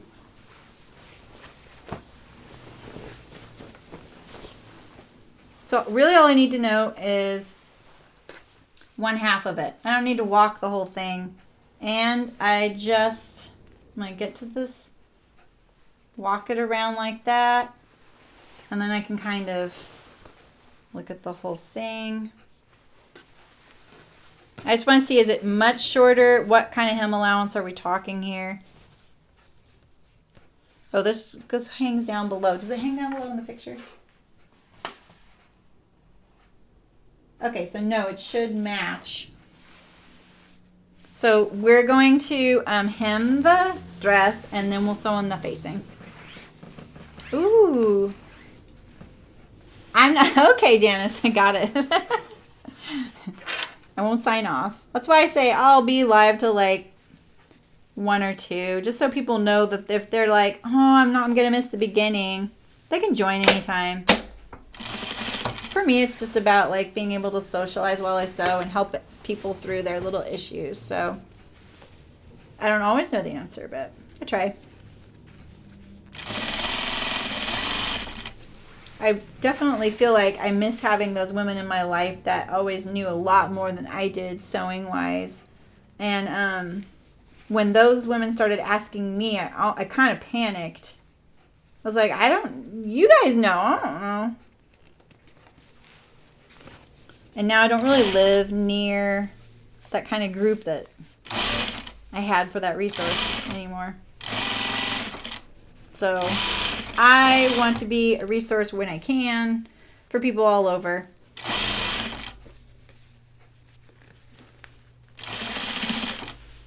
Looks a little, these need to be pressed. It'll look better. I'm just doing a little rolled hem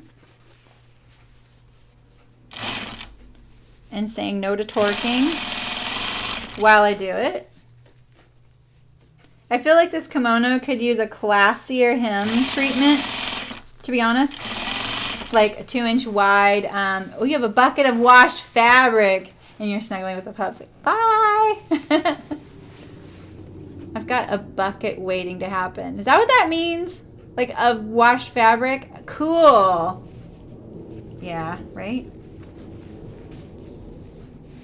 Okay.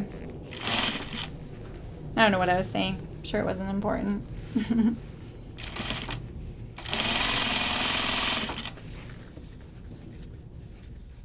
I'm hoping we get a bunch of people that'll join us once we sponsor the podcast. It's coming out like early November, I think. Oh, is there a curve? Why is it so hard right here?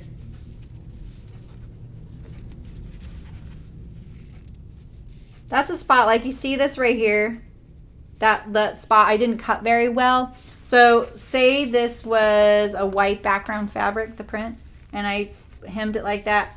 I would be worried that that little line would show through. I can't see it at all, so I'm just going to leave it just because I want to finish this up so you guys can go about your day. And don't do the chores. Just say I'm still streaming. Just watch a different one, Janice. Say she's still alive. But at some point I have to eat lunch, you know? Maybe I'll put more decorations up for Halloween at my house. I don't know. No one seems as into it as me. Got the skeleton out there. Got the pumpkins with lights in them. I got like trick-or-treat pumpkins, you know, and I put lights in them.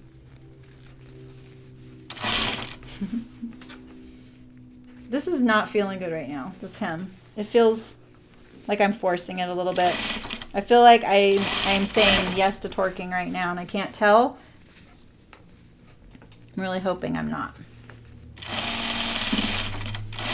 Like that looks good right there. But see, that's the hem allowance.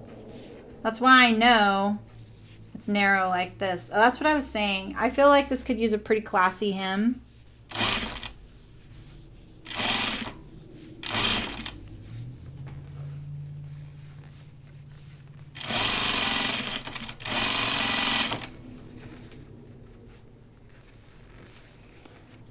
All right. I think I'll leave the sleeve hem until my daughter tries it on.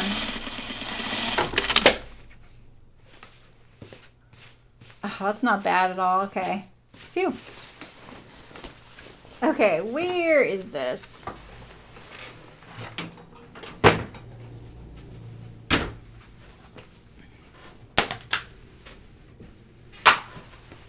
Warming up my iron. All right, we got the neck facing to put on. So I'm kind of tempted. So there would be a couple ways you could do this neck facing. All right. If you wanted something quick and easy, you know, to serger. I don't really recommend doing this, but you could if you like your fabric's hard to deal with. You could just serge on the facing because this sits like this. It doesn't sit like this, right? You could serge it on and that would be okay. You could sew it right sides together, and then turn it and fully encase the seam. But the way I'm gonna do it, I'm gonna sew it right side to the inside and then fold it to the outside and finish it. Because that's the edge that's gonna show. That's what everyone's gonna see, and I want to set myself up for success. All right, so I'm gonna iron this really quick, and then we can do that. I don't think I'm gonna understitch this. The kimono is, doesn't really have ever have a top stitching, you know. So I don't think that we really need to add any because I just don't think it'll look good. So I'm just gonna iron the seam towards one side, and then I'm gonna iron it on the fold, kind of like you do on a French seam. And I think I'm gonna have to shorten it, and that's kind of why I didn't sew the ends yet, because I wanted to make sure that it was gonna match my hem, the length, before I had made it so that I had to rip it out to do that. So that's why I didn't do the ends of the neck facing quite yet.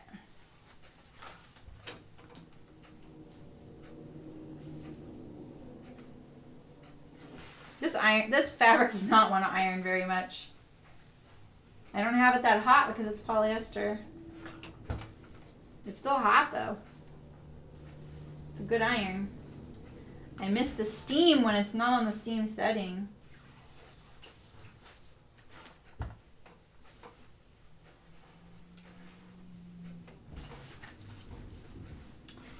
This is a very long neck facing. That is also why we're going to sew it from the inside of the kimono to the outside. Because that way, when we do it, we can control what people see on the outside. Right?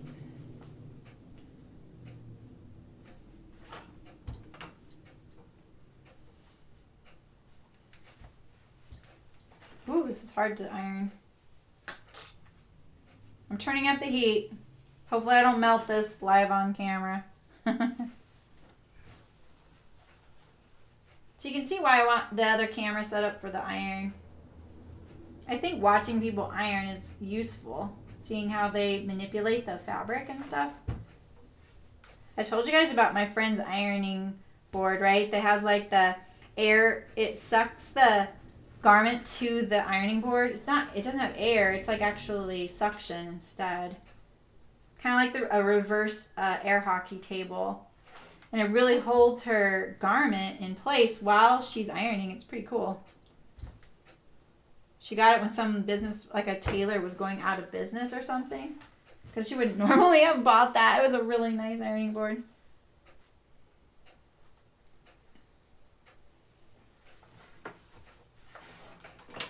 Oh, so long, so long. Maybe I'll get my daughter to try this on. Be nice to see it on her in the picture. She's going to a dance tonight. She's a little busy today. I had to alter her dress. Oh boy, why did I say yes to that? Pretty much had to like take it apart, smocking, all of it. It was not for the faint at heart. And it was gauze fabric. Do you guys know what gauze fabric is? It's a nightmare.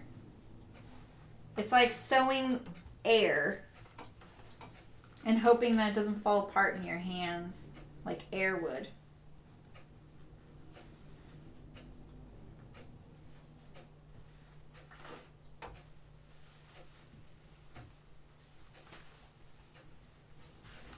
Okay, I'm halfway. Almost there, guys. Hang in there.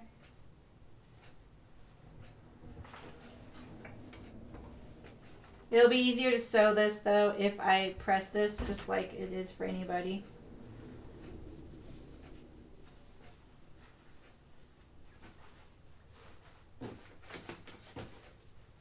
It's not even like ironing that much, so hopefully it does help. Hopefully it's not a waste of time. Never is, right?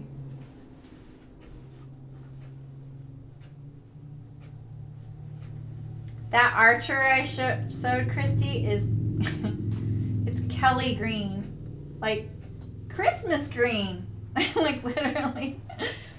But it's pretty cool. I love that color green. It's kind of it's bold though. And then I put blueprint fabric as the yoke and the collar stand on the inside. It's in my car, otherwise I'd show you guys. I'm gonna drop it off there today just so that they didn't think I forgot. And the one I have here I'm really excited about because it's navy blue with little like dots on it, and the dots are woven in. I'll show you the fabric. It's sitting right here. It's so interesting. Okay, I think I cheated on that. But check out this fabric. So that's the right side. That's the back side. So all these dots are like hand stitched on there. Isn't that cool? I want that Archer. Oh, let me get a drink really quick. Sorry.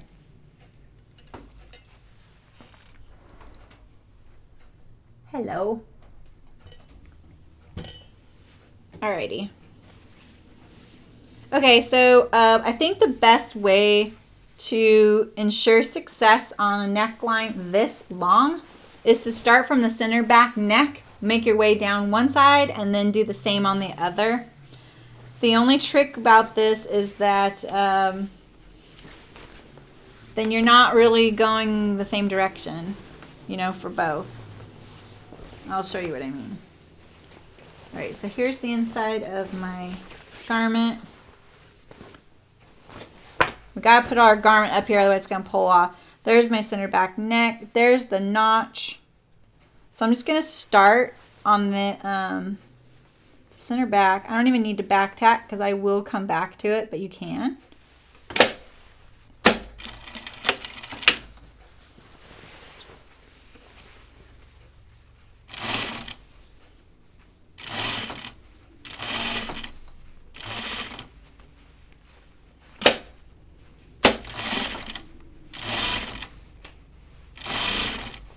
I know that it's hard to think about doing it this way because it feels so wrong. But at least at the very end, when you go to sew that last step, you feel confident in that everything that you're seeing as you sew is what everyone else is going to see. Rather than doing it blind. Because if you did it the other way, you would have to do it blind.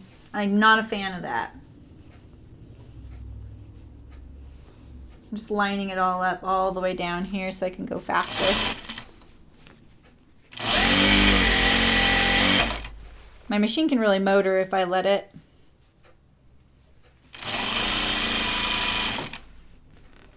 All right, so here's my bottom here.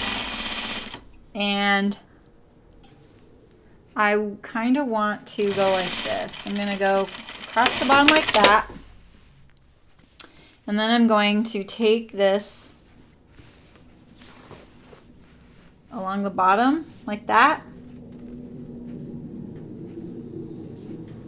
I'm going to sew straight across at the hemline to make the seam. I'm going to get rid of that. I'm going to clip my corner. I'm going to reinforce the corner after that because this was a continuous seam right here.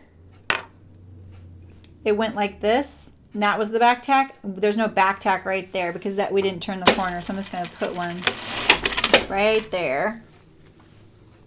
And now turn it, and this is how we'll sew the right side. See? So this is the right side of the garment. We're going to turn it under and top stitch it down. And doesn't that seem easier than doing it from the inside? Because when you do it from the inside, if this was the inside of the garment, you'd be stitching and you don't know where it's going to land on the outside there. So I just feel like, especially, I mean, this is not your day job, right? You don't do this 50 times a day. So why not make it as easy as possible? If you were selling these, you would most likely probably do it this way. This is how they would do it in the factory. Okay. So I have to do it from the right side of the garment this time, which is feels a little different because the usually you would do it from the collar side. It feels different to me. It might not to you. But this is such a nice flat collar. It's not like sewing a collar where there's shape and you have to try and meet between the shoulder notches. This is a lot easier than that. It's not a collar that's folded over.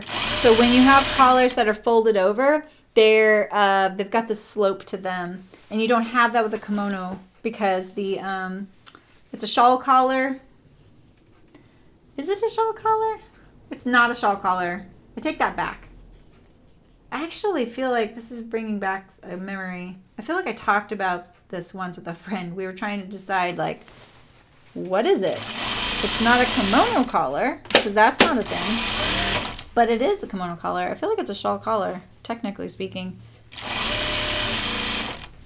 But shawl collars have a roll.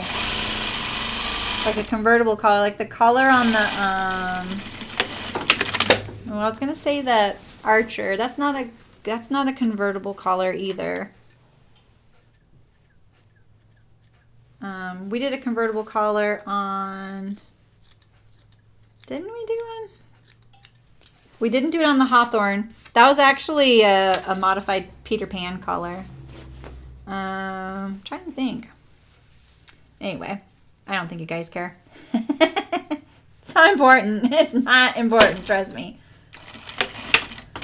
Here, I'm going to start, then turn my corner. That way I have my continuous stitch and back tack.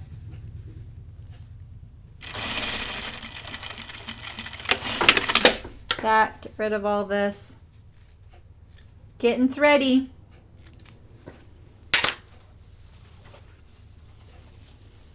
All right. Last step, guys. That, and I have to hand stitch my belt a little bit and iron it. Probably iron this whole puppy. All right, I think what I'm going to do is I'm going to start again from the center back and go down, because that way, let me adjust the lighting is so much better when the whole garment's up there. That way I can control the torquing better. I would really like to understitch this. You probably could if you wanted, because it does stay up on the body. Oh, I never did that on my shirt dress earlier. Shoot. I'm trying to decide if I want to do that. I think I will. Why not? It'll just make it better in the end. So I'm going to understitch it to the inside collar. You can't get all the way to the end. That's okay. It's not even that important down here. It's less of a focal point. This will help the ironing later as well. So understitching means that I'm pushing the seam allowance toward the side I'm stitching on, and I'm securing it that way. I'm trying to keep my hands even straight across from each other too, because if I do it like this, then it gets wiggly.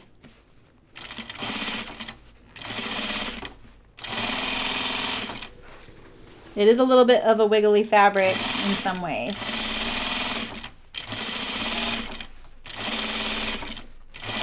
Kind of wish my thread matched a little bit better for this kind of a step, but it is the understitching, so not as critical. So almost there. One more seam after this. So you know what I mean by the understitching, right? So this is the inside collar. Let me fold it up this way. And I'm putting this seam allowance towards the under collar. That's understitching. Top stitching would be like if I had it folded like this and I was going through all layers. Edge stitching would just be that it's close to the edge, still top stitching. Edge stitching and top stitching can sometimes be used interchangeably. It just depends on where you're using it. If it's an edge stitch, you just say it's an edge stitch, but it's still considered top stitching.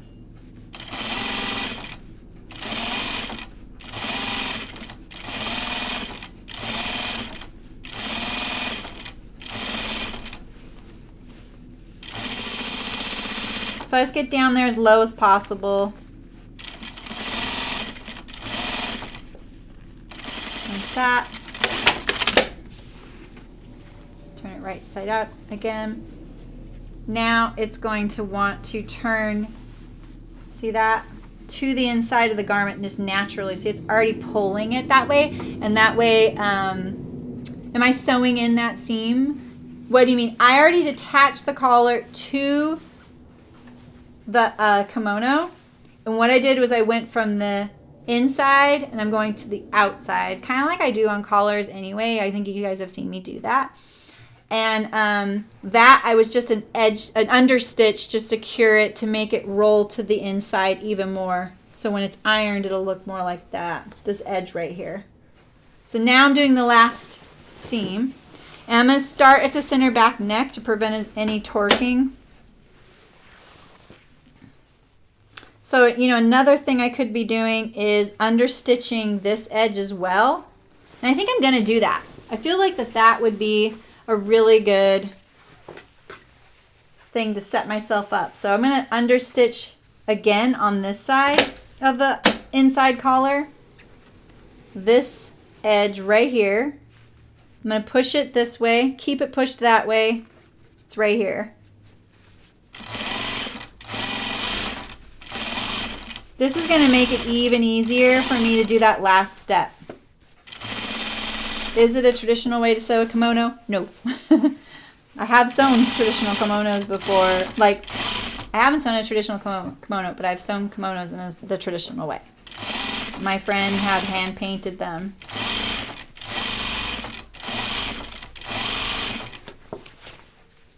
And they were out of silk, hand painted silk. They were really gorgeous.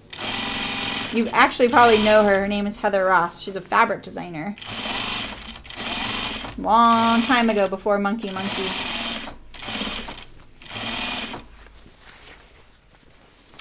This neckline was a little bit of more of a curve. I would probably clip it as well.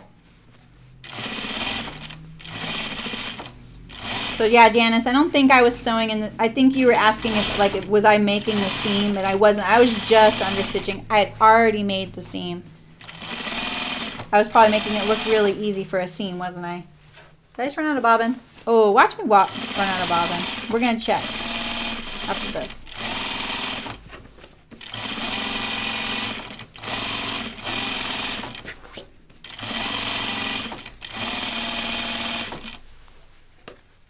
Close as possible. I think I'm about to run out of bobbin. That's why I keep looking. Alright. Oh, stitch in the ditch? No. Oh, I have plenty of bobbin. Great. Stitch in the ditch would be like,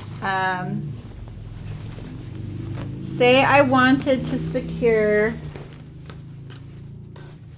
let's see, I have nothing that needs it on this, but I've done it with facings. Like, say this had a facing on the inside of the garment, and at the shoulder, I didn't want the facing to flip out. You know how that does that? I hate it when that happens. And so what I do is I lay the facing in there, I get it all situated, and then I spread the seam right here, the shoulder seam, and I stitch in the ditch, and it secures the facing right there. Kind of just at that 2-inch mark where the facing is, the ends right there, you know? Does that make sense?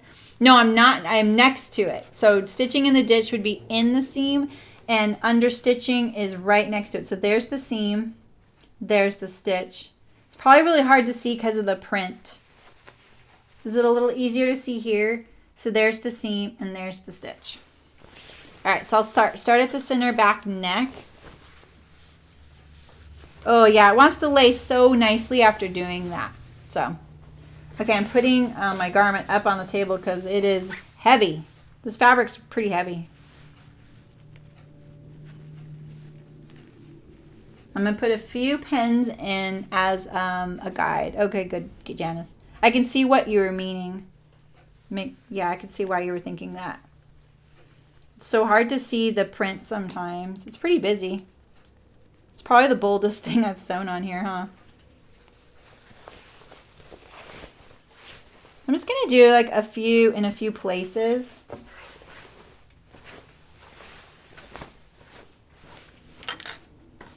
So I have some guides, you know?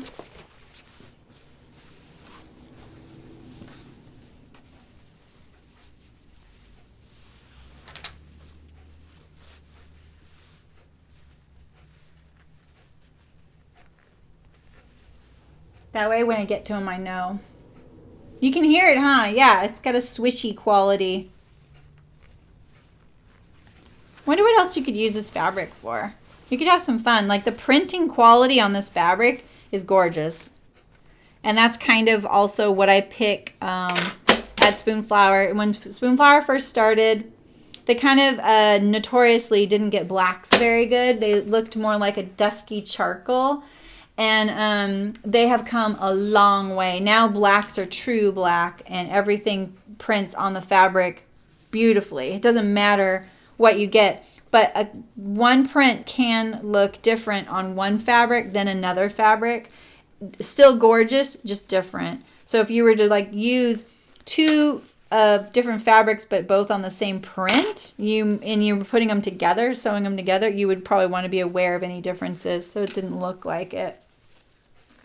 All right, so I'm just making sure I get no torquing. We've really secured the inside of this facing. So it's been stitched so much that it's kind of like tight now. And now this outer piece is going to be a little bit like, you know, it's more malleable. All right, so I think as long as I get there, I kind of want to know when I'm about there how it's going. So I can anticipate if I need to back up and change anything. Oh, so hard to pin this fabric. It's like pinning silk. Have you guys ever sewn with silk? Like silk like this? If it was, this was a silk version, you have to have a smaller needle because the silk is so strong that piercing the fibers takes a lot out of it. Takes a lot out of the needle. All right, I think I'm on track. I think we set ourselves up good. I'm going to start away from that big bulky seam right there. I'm not even going to back tack at first. I will be there again someday. Soon. Very soon.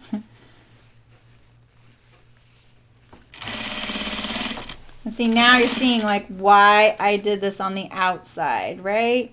It's the only stitching that shows on your entire kimono is your neckband.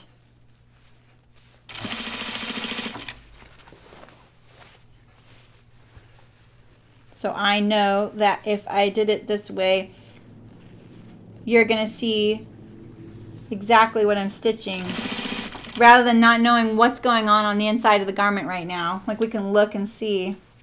And it's pretty good. So there's my understitching that I did. And look, that right there, I doubt you can see that. I'm stitching in the ditch just like by accident on the inside, not on the outside. On the outside, I'm hemming it under. And my trick I always tell you guys is, so when I am sewing binding, like this is the same trick I would use, I know where I've already sewn. Like that's my first pass, right? I already sewed that spot. And so I know if my needle is to the left of that, any of the stitching to the left of that is going to show on that part of the garment on the inside. And anything to the right of that is going to be on this piece. So that's my guide. I use it.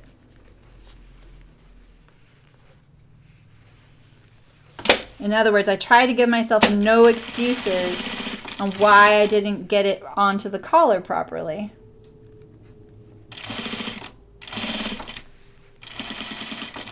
This is going together really nice. The fabric isn't the easiest to sew something like this, and it's going really well. What do you guys think? Think my daughter will actually like it? I think what it's going to do is she's going to be like, oh, well, could I have picked any fabric? Then she'll be in the Spoonflower vortex because she'll think I'll make her another one. Maybe what I'll do is I'll let her pick out my fabric. That sounds like a good trade, doesn't it? I know she doesn't get to wear mine, but... Oy. God, that fabric is stiff. Okay. It's like very tightly woven. Just checking my torque. So I straighten this all out. Like the straighter your fabric is, the more you can see if you're going to have some torque. And so this is looser because I've already applied all that stitching to that under collar. But for the most part, it's not fighting me. I'm just doing it in little increments. I know where I want it to be. Like that. Covering up that seam line.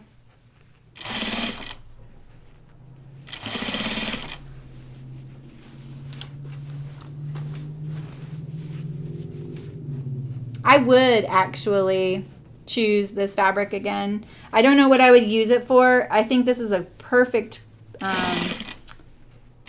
pattern for it because I wanted something that could stand up to being washed a lot since it's like inside my house, right? Like it's just like loungewear. So I don't want anything precious or something that takes a lot of care or that's going to shrink over time or get faded, you know? So that's why I kind of chose this. I think the other option was sateen, which I'm pretty sure is heavier, and I didn't want something too heavy. Okay, it's getting a little fussy here.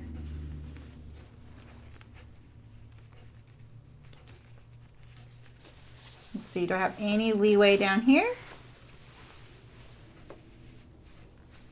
Not really. I gotta kind of stick with that.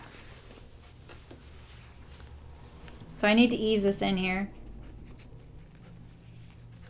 I'm not one, Christy, to pick synthetics. So it was a little bit of a leap of faith to pick a synthetic, but I like it.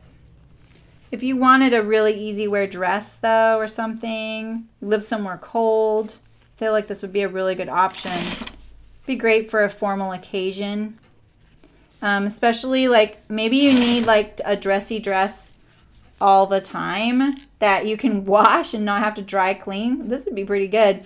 And if it's polyester, it's not going to take a stain nearly as easily as a cotton would. Natural fibers grab stains way worse than synthetics. I'm getting into a bit of a pickle, so I'm trying to prevent it right now. Let's see if I can fix it. I'm gonna try and ease this in. Well, Janice, my kid is actually, she's got really good fashion sense. Like, I don't really. And,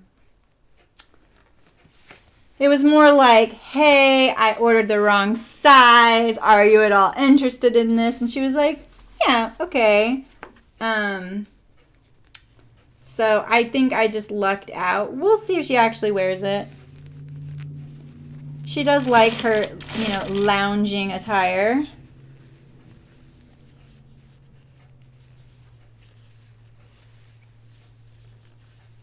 I kind of want to... Here we go. Am I going to make it? Whew. I thought it was going to be a little easier than this. How's the rest of it? How's it look up here? It's okay, right? Yeah. Okay. We're on track.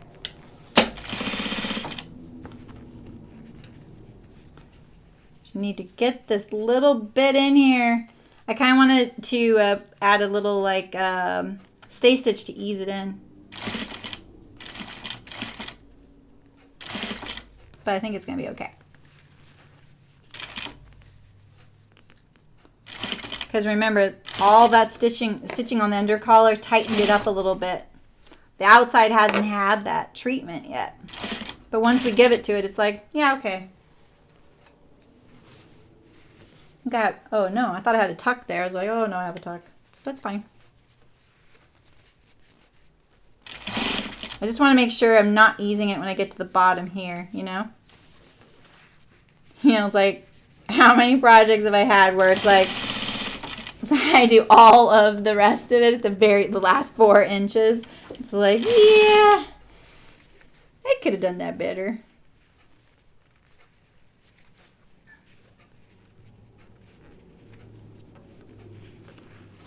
Okay.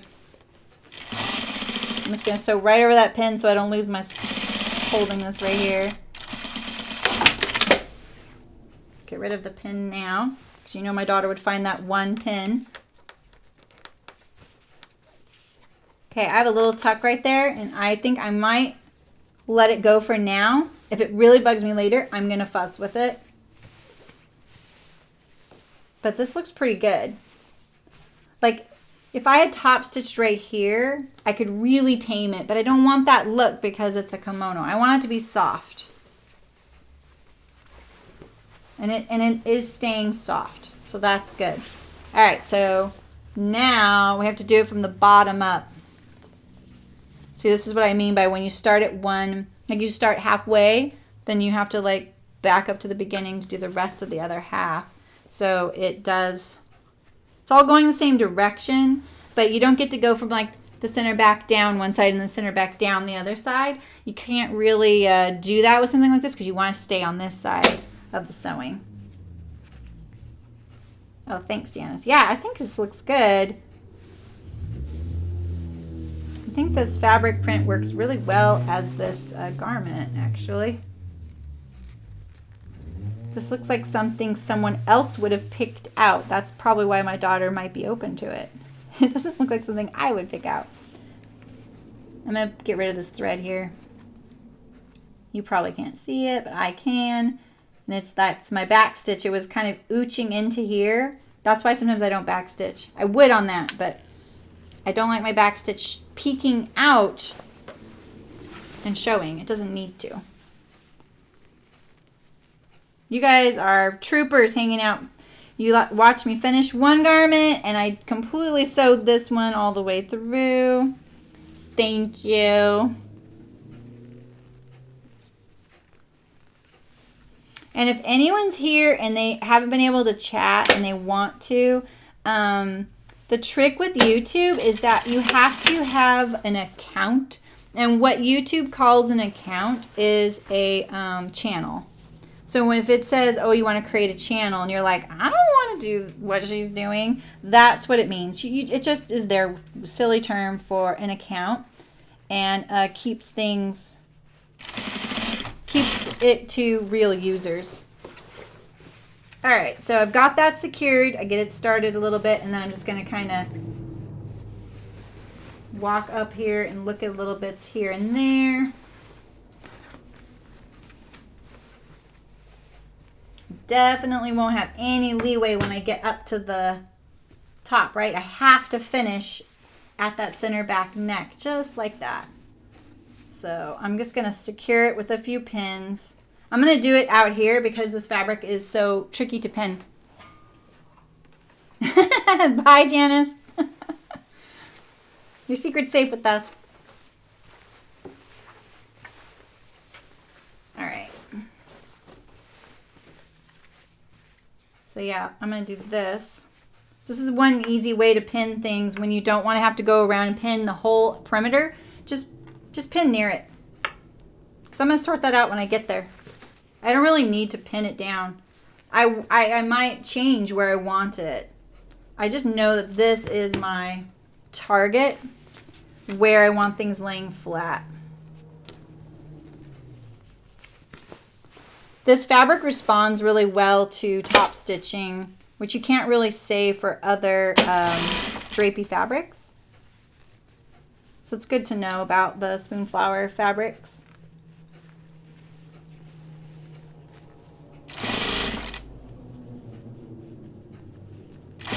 You know what I mean? Get all those threads in there. Usually we'd be trimming them at this point, though. We're going to be more concerned with getting it secured. And I'm going to cover that stitch up right there. That's why we're sewing it from the right side, so we know exactly what we're going to see. And prevent the torquing.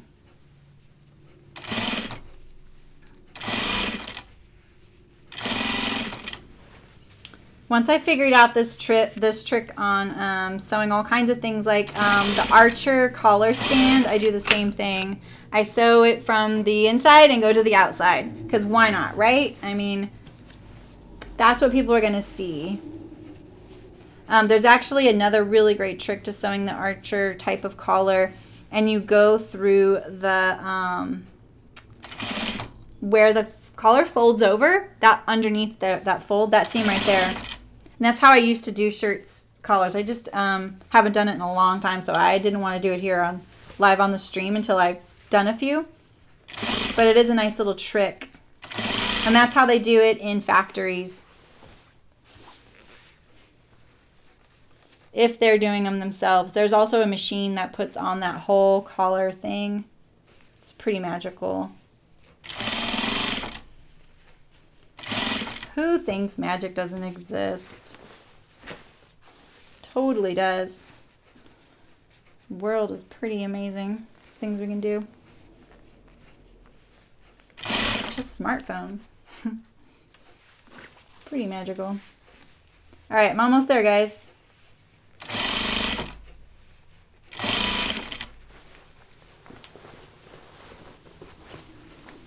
Look at that. That's it. All I have left. Right there.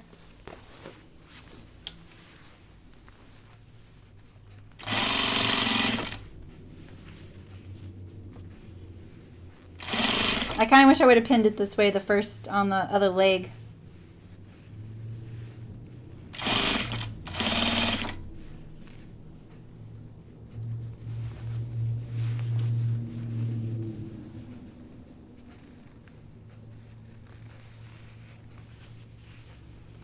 Now it's really important that I make sure I'm not getting any excess or torquing, because it probably will want to now that I'm almost done.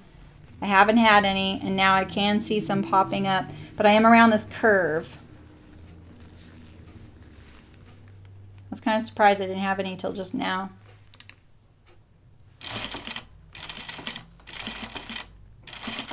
I'm going to use my awl. My awl is so great for this. So yeah, I am having a little bit, but there's a curve in the neckline that I'm trying to negotiate. So I may be okay. Let's see.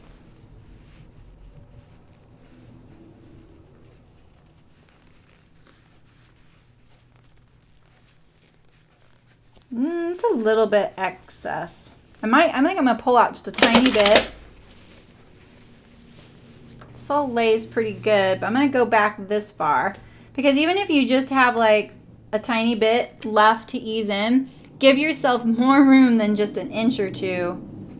It's easier to distribute an extra ½ inch over 4 inches than it is over 1 inch, right? I mean, it seems logical. I know we don't really want to tear out that much, but someone said they really like watching me tear stuff out, which I thought was funny. And that my seam ripper, they were surprised my seam ripper was right here. It's like, oh yeah. I have 3 tools here. That's it.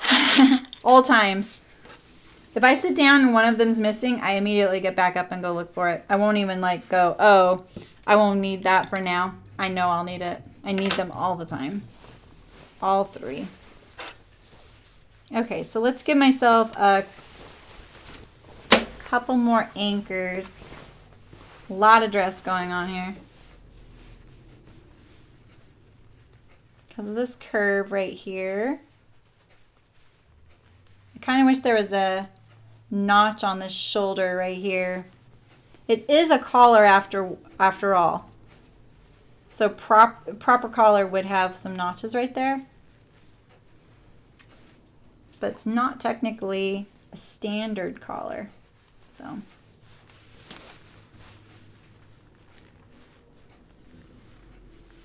and remember that seam underneath there has been stitched 3 times. So that fabric's tighter now, you know? So it's less movable as the top is much more whooshy.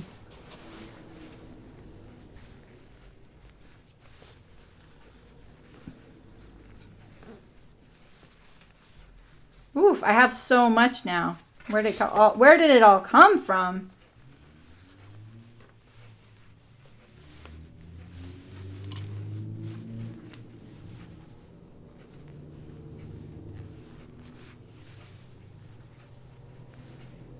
Let's see. I might take out a little bit more.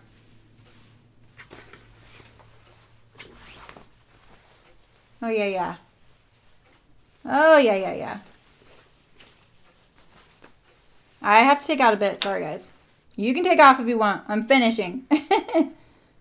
I am finishing this. I think my neckline got the fold. Either a little too much or a little too little, which creates some extra fabric, you know?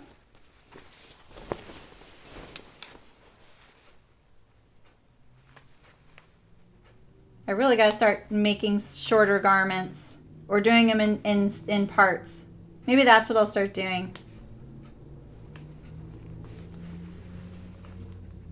It's a little more palatable to watch shorter videoed, isn't it? Like when I'm looking for knitting how-tos and things, oh, I look for the shortest one I can find. I want them to get right to the point. And when I do my how-tos, I make them less than 10 minutes long because I feel like that's, you know, that's plenty of time. The world is impatient, and I am one of those impatient people. All right, we're almost there.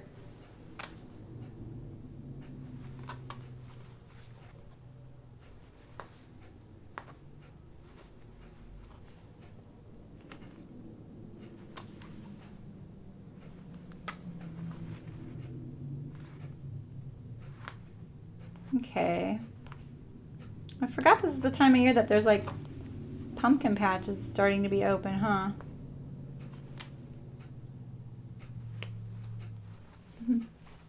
Bye, Christy. Absolutely. Yeah, take off. You don't want to watch me finish this whole thing, do you? Like, I'm finishing it. All right. I know it'll work. I know it'll work. Here we go.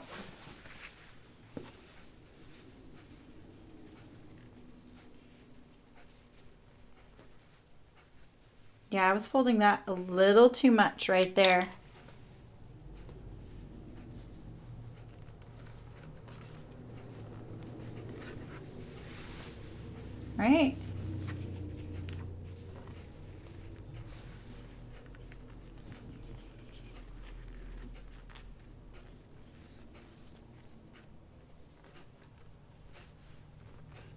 Oh, see that? I'm bending the pins. Fabric is strong. Very, very strong.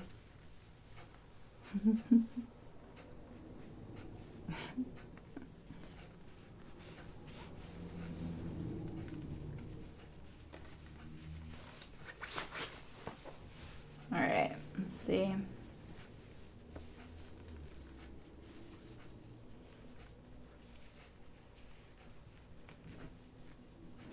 See, I mean, someone said that they took an hour to pin an arm, sleeved an armhole. I mean, sometimes you just got to do what it takes. I didn't use pins to begin with except for like some anchor points, but now I'm going to kind of baby this along more. That way I can confidently sew it and not worry that that torquing will happen. Really don't want the torquing. It can really ruin the garment.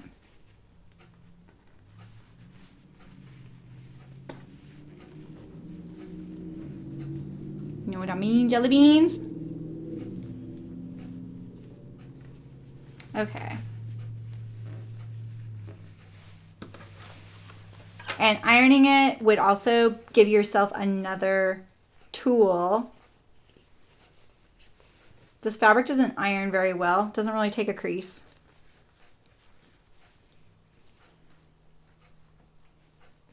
So even if I did it, the crease would be gone by the time I went to sew it, unfortunately. Okay, I'm not worried about this section right here, it looks like. All right. This section looks a little bit dicey.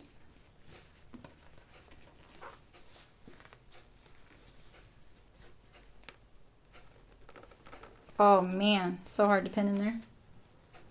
This is the Silky Faile from Spoonflower. It's really amazing. Very strong.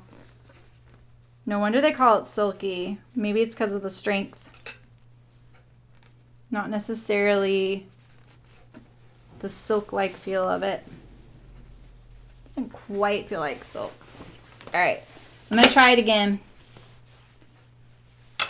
Do it. I think this bit at the beginning is the trickiest, but I gave myself the most pins.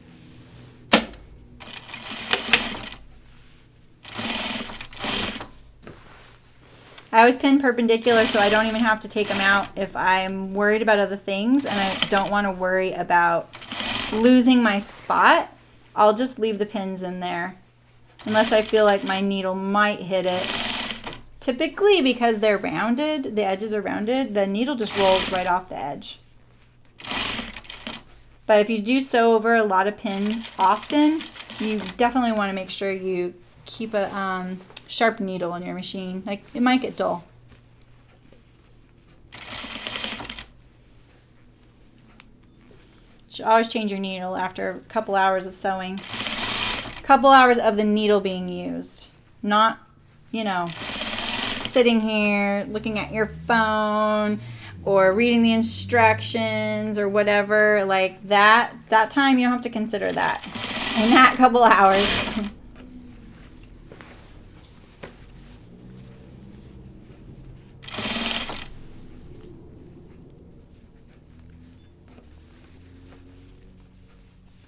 All right, we're getting there again.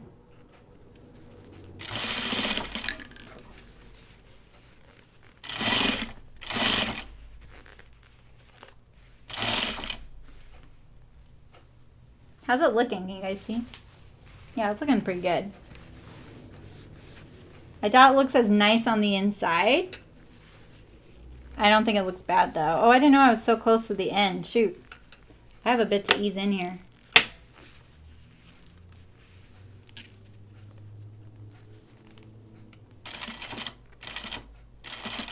That's what this awl is for. It helps so much for things like that.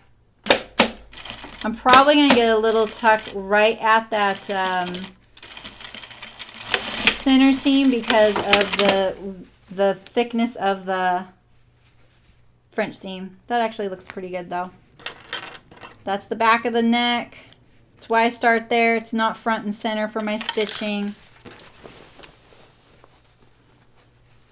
I think I can get that to relax a little bit with a little bit of ironing. I might smooth this out a little bit. Let's look at the inside, but see now the inside doesn't really matter as much. Let's get rid of all these pins.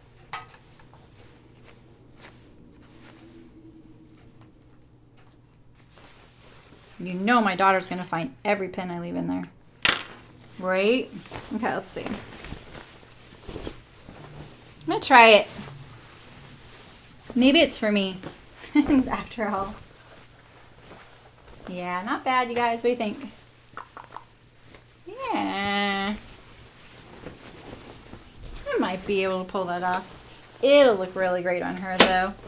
All right, so this is the Asaka Kimono.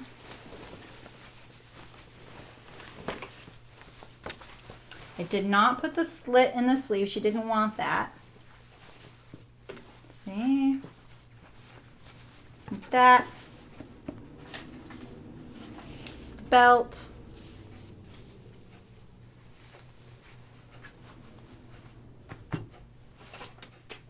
Not bad. All right, guys. I'm going to call it a day. Thanks for coming and waiting and watching. Finishing the Reeta shirt dress, finishing the Asaka kimono, and I'm not sure what I missed so next week, but it might be the tamarack jacket. If you have any requests, please send them, or comment here, or comment on a video. Check me out on Instagram, SoSoLive. Subscribe and like the videos. It really helps because we would like to grow the community and have more people here of all levels join us and chat. And so take care. Have a great weekend, and I'll see you on Thursday, 10 a.m. Pacific. Bye.